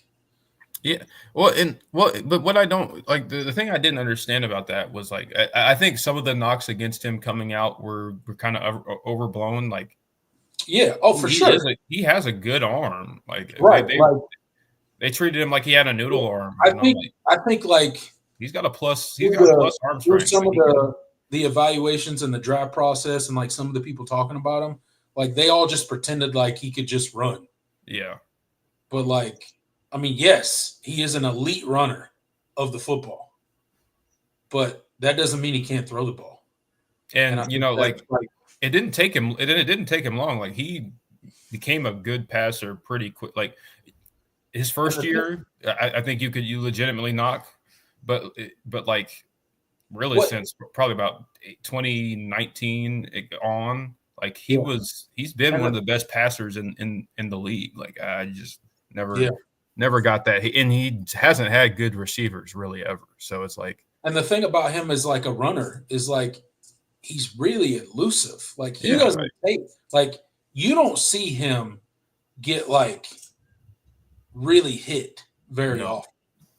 You know, like he's not going downfield and taking shot after shot, right? Like, you know, he's just he's one of one, man. Like in terms of like he's from that good at avoiding contact. While still picking up yards, right? Like so, because he's just a great athlete. Like he's fast. Like it's like we're not going to see an athlete like with Lamar's specific like skill set. I think he's one of one. Like from that aspect, like there's not another quarterback like him. Now that doesn't mean he's the best quarterback in the league, but I think he presents a challenge unique to any other quarterback I think we've seen. You know. Yeah, just like from a dual threat standpoint, like he's one of one. Like true dual threat. Like, you know, he can sit back there and pick you apart, and then he can also go, you know, run 90 yards for a touchdown. Yeah. Without a problem. Yeah, Lamar Jackson's better than Michael Vick. Yeah, and especially at this point in his career. Yeah, way better. Yeah, I think he's better. I think if Vick didn't go to jail, like we could maybe have a conversation. Like his career would probably be looked at a lot differently. That killed it. Even that, like I think from like a pure skill set standpoint, like I think Lamar's better than him. Yeah, but yes, that you know issue. I would have loved to have seen Michael Vick in this because that took away like he was in his prime when that happened, so it really did take away a good portion of what he would have done in the NFL. Yeah, his fault though. Yeah, his fault. He did it to himself. Definitely. Let's see. How many Super Bowls has Lamar won? None, but I mean that doesn't mean he's not really talented. And neither is Josh Allen. Like I mean, we still like they're great. Great quarterbacks, and Dan Marino didn't win any Super Bowls either, but he's still a great quarterback. Yeah, and like listen, like I think ring culture is stupid. Like I think you got to have a middle ground. I think yes, the Super Bowl rings matter, but I also care like are your teams consistently good? Like are you like and are they good because of you? And I think in Mahomes' case, in Josh Allen's case, in Lamar's case, they are consistently good because of those quarterbacks. Like and so like you have to have them as the top because they're different than anybody else.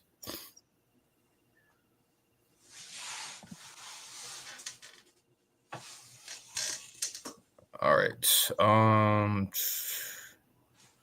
DJ Awesome asks, how does the tight end room look? Well, the reviews have been positive so far. I mean, of course, you're returning Olsen Pat Henry, who kind of had sort of I don't want to say a breakout year because, like, statistically it wasn't like amazing, but he came through and had some really big moments throughout the season. They feel really good about where he is. And of course, Christian Bentaker has certainly gotten more and more reps throughout the spring. I think he's a guy that we're going to see a lot more this year. I think you're in a really good spot, tight end wise right now, especially like your top two guys. I think there's a solid foundation there. You still have Josh Sapp, who I think has a lot of utility. So I mean, I think that's a good foundation for your tight end room to you bring in a true freshman like Logan Brooking. Like you won't have to play him at all. I wouldn't expect, so you can redshirt him. So like, I think you're in a good spot there.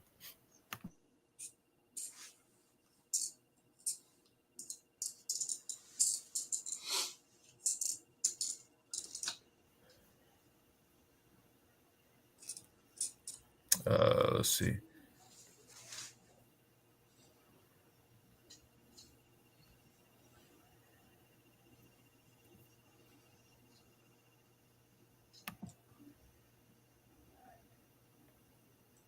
Hurts is oh no, okay. I think he's being I think it's sorry. I don't think Jalen Hurts is trash. Is he being facetious there? Yeah, I think Jalen Hurts is good. He's good for what the Eagles need him to be. I don't think he's like a top quarterback, but yeah, he's good in that Eagles system that they got. Let's see. Isaac says, yeah, ring argument in football shouldn't be as big of an argument like basketball. Football is the ultimate team game. Yeah, I would agree. It's just, I mean, it's a pure numbers thing. Like, it just, one single player can't have the same amount of impact in football that basketball does. Yeah. Like, you can't have a 2007 Cleveland Cavaliers carried to the NBA Finals by LeBron James type of like that doesn't happen in football. No, because there's yeah, it's just they're right. It's the ultimate team game. Yeah. Basketball, you got 5 guys on the court at a time. All it takes is one player to have a big game. I mean, that's why you have upsets in March Madness and, right. and all Like, that. I mean, you take last night, right? Steph Curry went off for like 52, right? So, that's just not possible in a sport like football, where one guy can just kind of take over a game. And it happens, but in very rare instances, and you still have to have a lot of things. Like, still have a lot of other things go your teammates still have to do like their job in a lot of respects, and right. So it's like you can't have a guy just go out there and have an insane game, and your win probability goes up the same way it does in basketball. It's just different.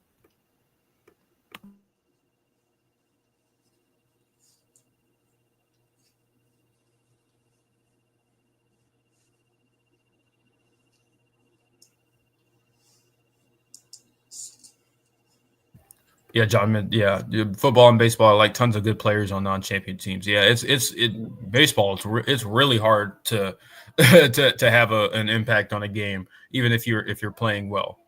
Yeah.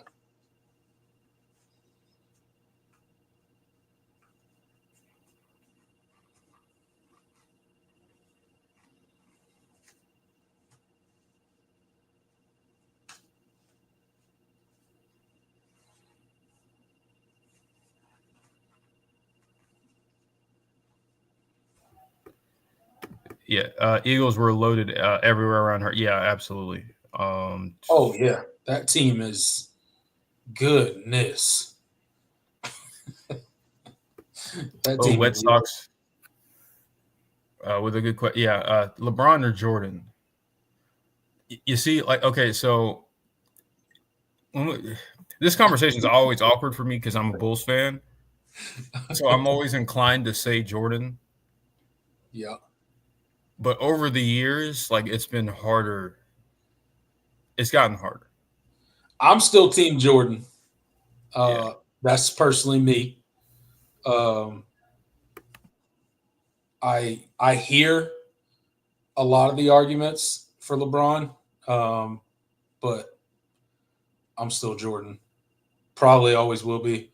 I don't think there's anything in my mind that personally that LeBron could do to pass him. But again, I know there's a lot of people out there that disagree with that, and that's fine. That's part of what makes sports so entertaining is the banter back and forth between sports fans. But you know, I'm still on the Jordan is the GOAT train. So that's me. Although I've definitely got to watch way more of LeBron's career. Yeah. So it I don't know.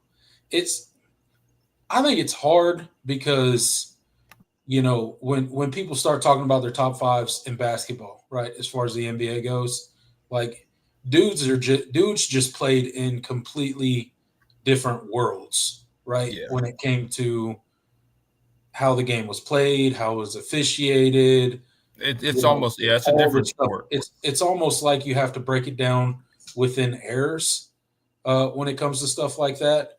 Um, so I think part of that is the reason that people disagree so much when it comes to ranking those guys. But if you ask me my personal opinion, I'm still MJ. Yeah, well, and one thing that people, I think when the conversation gets really disingenuous is when it's like, okay, well, if LeBron played in Jordan's era, or if Jordan played in LeBron's era, like that's where it gets really like, like for me, like I think LeBron James and Michael Jordan were both so good. I think they would have been great in I no think matter they what, no dominate matter in what era any they would. era. I think they dominate in any era they play in. Yeah. Like, yeah. So it's like, But again, like that's stuff that you can't prove, right? yeah, Because you can't prove it. But yes, like I would like to think if you're in the GOAT conversation of whatever your sport is, you should be able to thrive in any era of that sport, right? Like that's got to be part of it, right? So if you don't think that person could, then they probably shouldn't be in that conversation. yeah. You know? I agree. But again, but that's when it gets really subjective, and like you said, it's tough to prove. So it's like you can't really prove. Yeah, that. then you're just giving opinions at that point. Yeah. So, there's gonna be half out there for LeBron. There's gonna be half out there for Jordan, and then some people in the middle swaying back and forth. So, one of my favorite basketball players of all time, while we're on the subject of basketball, Tim Duncan. Watched him from college all the way up through, his years in San Antonio. I grew up down in Charleston, so me and my dad used to go to the Citadel games all the time, and he played for Wake Forest, and they came there several times to play. So I got to see him in person several times playing in college. Him and Steph Curry, another one of my favorites. Saw him when he was playing for Davidson when nobody knew who Steph Curry was. But he was lighting it up there too. I Undersized, light-skinned boy running undersized, around, light-skinned kid, chucking threes. Yeah. So saw him play in person so many times in his college career. So it's fun to think back and because going to if anyone's ever been to a Citadel, they got a smaller gymnasium, right? It's a military college. So it's, and we used to go to so many games that I got to be the sweat guy, wiping up the floor, right? So it's really cool to be like, man, I was like standing right there with those dudes, and now, look at them now. It's hard to believe, man. NBA greats, Hall of Famers, basically. Man, So. and Tim Duncan, talk about a guy that like his greatness has kind of been like it hasn't even been that long since he retired, and it feels like his greatness has already been under like stated. Yeah, it's diminished. Like I think it's just like, his personality, the way he went about things. Like he's not a flashy guy. He's not. He was just Mr. Fundamental, right? That's what they called him, right? So he's just maybe a more boring style of basketball. I guess people label him as, but to me, it doesn't take away from his greatness and what he did at San Antonio. I know Pop gets a lot of credit for that, but that was Tim Duncan. I'm just saying. That was his team. Look at the Spurs since Tim Duncan left. Yeah. You still want to give Pop all that credit? I'm just saying. Exactly. Yeah, no, Tim Duncan. What have you done without Tim Duncan? Yeah. Yeah, Tim Duncan definitely he's got to be like, I mean, he's got to be in that conversation. I mean, certainly one of the best, bigs of all time. Just regardless, like the accolades, all of that, the longevity. Yeah, I don't know if we're going to see many Tim Duncans. Again. Yeah, I don't. Yeah, not his style. I don't think so. But he definitely gets diminished for, I think his temperament and how he played. Yeah. Had a couple people talking about the tush push. Yeah, I mean, I'm not necessarily upset to see it go, but the part of me, the competitive part of me, is like, well, just stop it. Like, but it is what it is. I think they should keep it. Yeah. I think that's ridiculous. If you can't stop it, then I don't know what to tell you. Like it's get over it. I mean, there's nothing like really nefarious about it, and I mean, there really only one. The league was kind of mad because one team was doing it well because like it wasn't really like a play that a bunch of teams were running successfully. Like that's like if that was the case, like maybe I would understand. Yeah, like, I could see the league stepping in if that was like, as you mentioned, if that was the case, if like every offense was just converting at like a 90% clip, I could see where they'd be like, all right, we got to do something about this. But it wasn't. It's just the Eagles. Yeah. They're the ones converting at like a 90% clip. Nobody else. So it helps they have the best O-line. They've had the best O-line in football the past few years. Like it's like it might have something to do with it. Yeah, maybe they're just really good. I don't know. I don't like to see when stuff like that happens, but whatever. It is what it is. Isaac asks, who do y'all expect to win the spring game with the scoring system? Experienced offense or defense learning new system? I don't know. Like it's tough because honestly, spring games typically favor the defense. So it's like, yeah, and I don't know how much of the experienced veteran guys I don't know how much those guys play on offense. You know what I'm saying? So, if I knew that Kate Klubnik and the ones were going to go out there and play a good portion of the game, I think I'd feel more confident saying the offense would win. But honestly, I don't think Kate Klubnik's going to play very much. Yeah, I don't think Antonio Williams is going to play very much. Yeah. I don't think, Brian Wesco and TJ Moore are going to play very much. Maybe a little bit.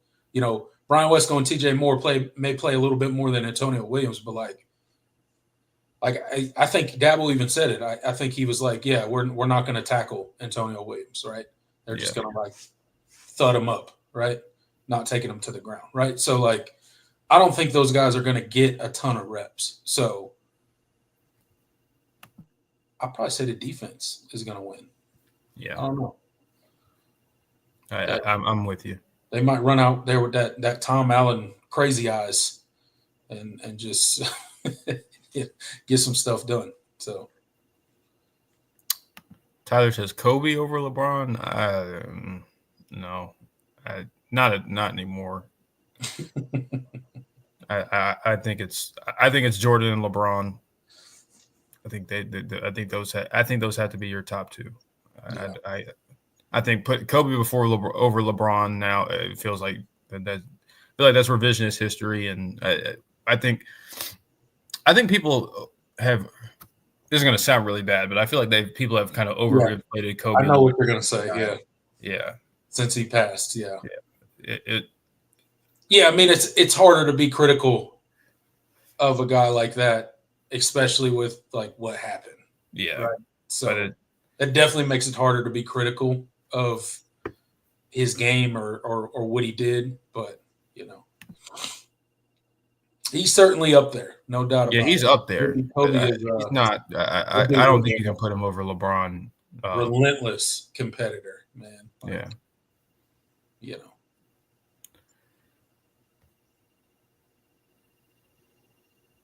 Let's see. All right. Let's do a couple more. Definitely wish a guy like that was still around. I mean, he's just. Yeah, 100%.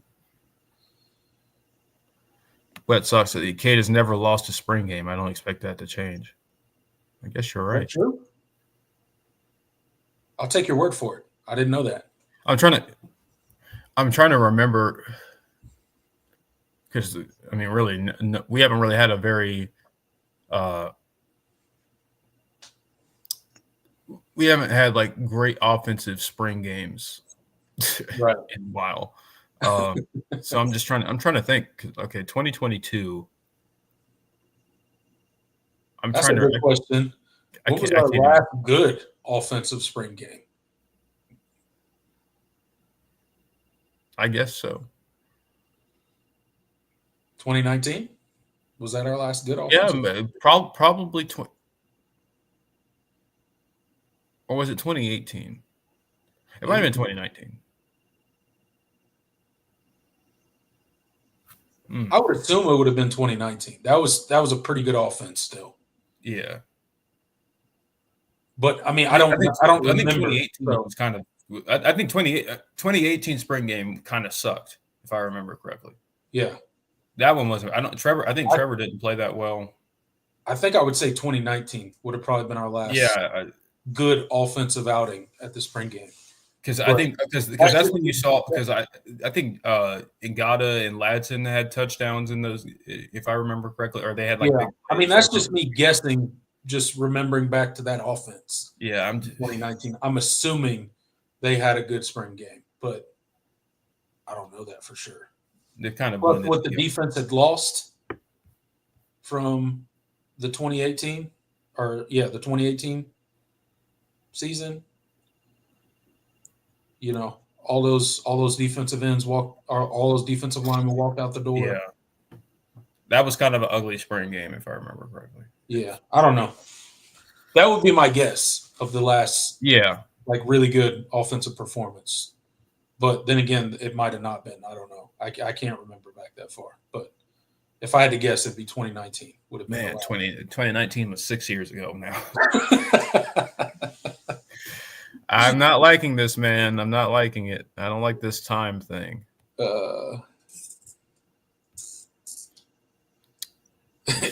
John Sayers said, "I'm so old. I remember watching Larry Bird." Oh, I'm not gonna laugh. I'm not. Well, I just did. I'm not gonna laugh, John. Hey, that was a great time for basketball, man. Good for you. Yeah. So I would have loved to have been able to be alive for that. That's dirty.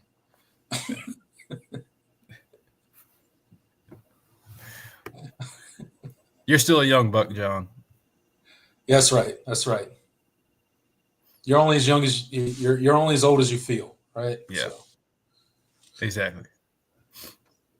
I mean, Wet Sox said I was practically on my deathbed earlier. So that's right. It's all subjective. Right. It's all subjective. It's all about how you feel. Let's see. Intelligent Savage says, Dabo, Tom Allen, the loudest on the bullhorn in the spring game Saturday. And either of you going to get eyes on these guys for us who can't make it? Unfortunately, neither of us are going to be able to make it. So we're going to be in the same boat. But we know people that will be able to get eyes on it, and hopefully they'll have something just for everybody. We'll try to get you as much information as we can from people that are there. But unfortunately, I thought I was going to be able to make it, but it just had some stuff come up this weekend, and I'm not going to be able to make it down. So yeah. Does Tom Allen have the potential to be better than Venables as a defensive coordinator? I mean, that's a tall task. That's a tall task. I don't think that I'm not going into it with that expectation. That's for sure. Yeah.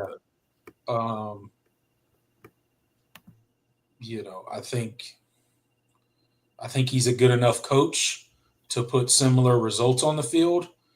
But I mean, that Brent Venables' track record at Clemson for the period of time that he did it, I mean, it's tough to say anybody's going to come in and be able to, duplicate or even come close to that kind of performance.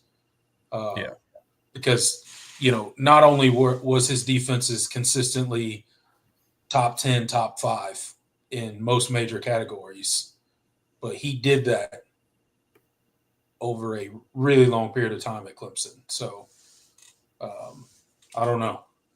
I mean, I don't know how long Tom Allen's planning on staying at Clemson, right? So, in order for that to happen, he would have to be at Clemson for like a decade. Yeah. And then perform at a top 5 defensive level for majority of that decade, right? So, yeah, that's a tall task. I mean, yeah. I'm not saying he can't do it, but I don't know. I wouldn't put those expectations on him. Definitely. We were very lucky to have Brent Venables for as long as we did. Predictions for offensive and defensive spring game MVP. Offense, I'm gonna go Tyler Brown. Oh, that's a good one. I like that. I think you'll see a lot more Tyler Brown. I like that. That's a really good one. And then defense, I'm gonna go.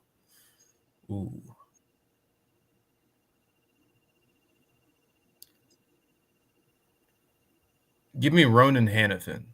Ronan Hannafin. Give me Ronan Hannafin. Like outside of the box. Yeah. I'll go kind of a cop-out, but I'll go Chris Vizina on offense. I think he's going to have a really good day. And then defense.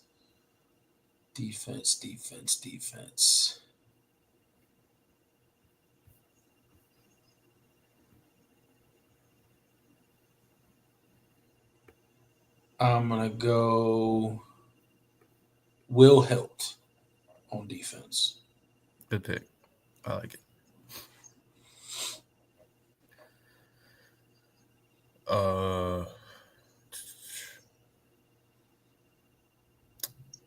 John mentions Pistol Pete. Yeah.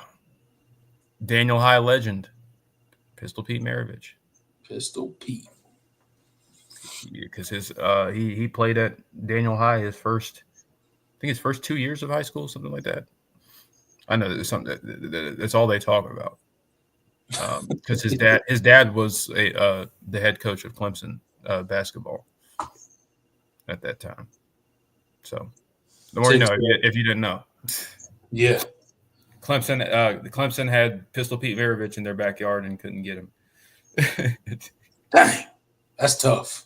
Yeah. That's tough. Tig said Woods and Tyler Brown for his MVPs. You see Peter Woods? Bro.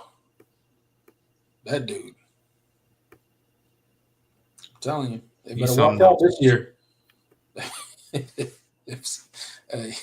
Peter Woods coming back with a vengeance. I'm trying to tell you. Yeah, man. That dude is He's like you can tell you can tell he's lost some weight and he looks like, lean, man. He looks lean. Man. He said he's lost like 20 pounds, 15, 20 pounds.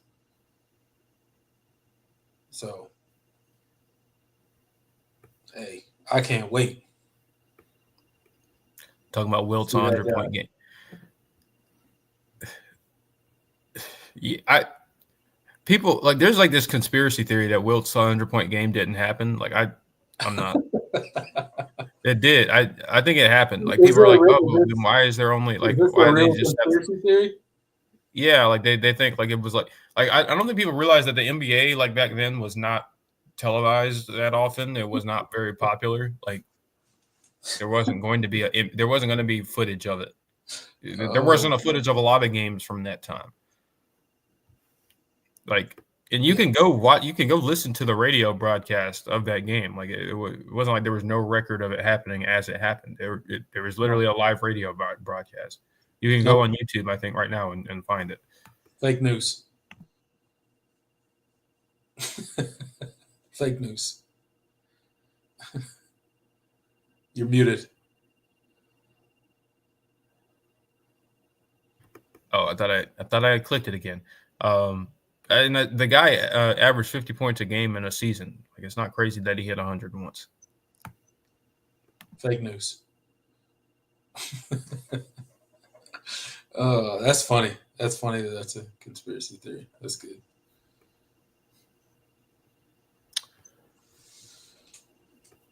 Wet Sox with finally someone that knows ball says, yeah, KJ McDaniels better than LeBron, better than Jordan. Yeah, honestly, I can't disagree. Ball knower. Yes. Man, KJ McDaniels. Shout out to KJ McDaniels. What a guy, man. What a player. I'd also put Gabe DeVoe. Gabe DeVoe's probably better than Jordan too. Guaranteed. I think you have to have that conversation. I think no doubt there. No doubt. And Devin Booker is better than Devin Booker. Yes. The real those who know the real Devin Booker is better than Devin Booker. Is better than Devin Booker. Oh man, Clemson basketball lore. I love it. Shout out to Cliff Spammons over on X. Might be my favorite mutual on Twitter. He's phenomenal. You need to get on because like he's awesome. He does these funny little he makes edits after every win. He posts it under the opposing team's replies. He's single-handedly like revolutionized the Clemson basketball fan base on Twitter. Like because before like it was kind of like the fan like there wasn't as much engagement in terms of Clemson basketball, at least on that app. And I think like he's especially in the last year or so, it's been really cool. So shout out to Cliff Spammons. Awesome dude.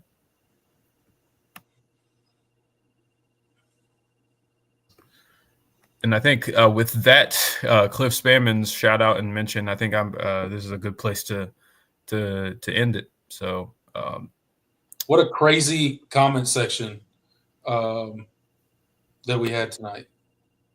Lots of NBA talk. A lot more than I was expecting. I think a lot more than we've ever had on here. Yeah, no doubt. That's our top-rated NBA analysis we've ever given right here on the show. So, shout out to us. Shout out to the comment section. You just never know where it's going to go when we turn it over to these crazy people. You know.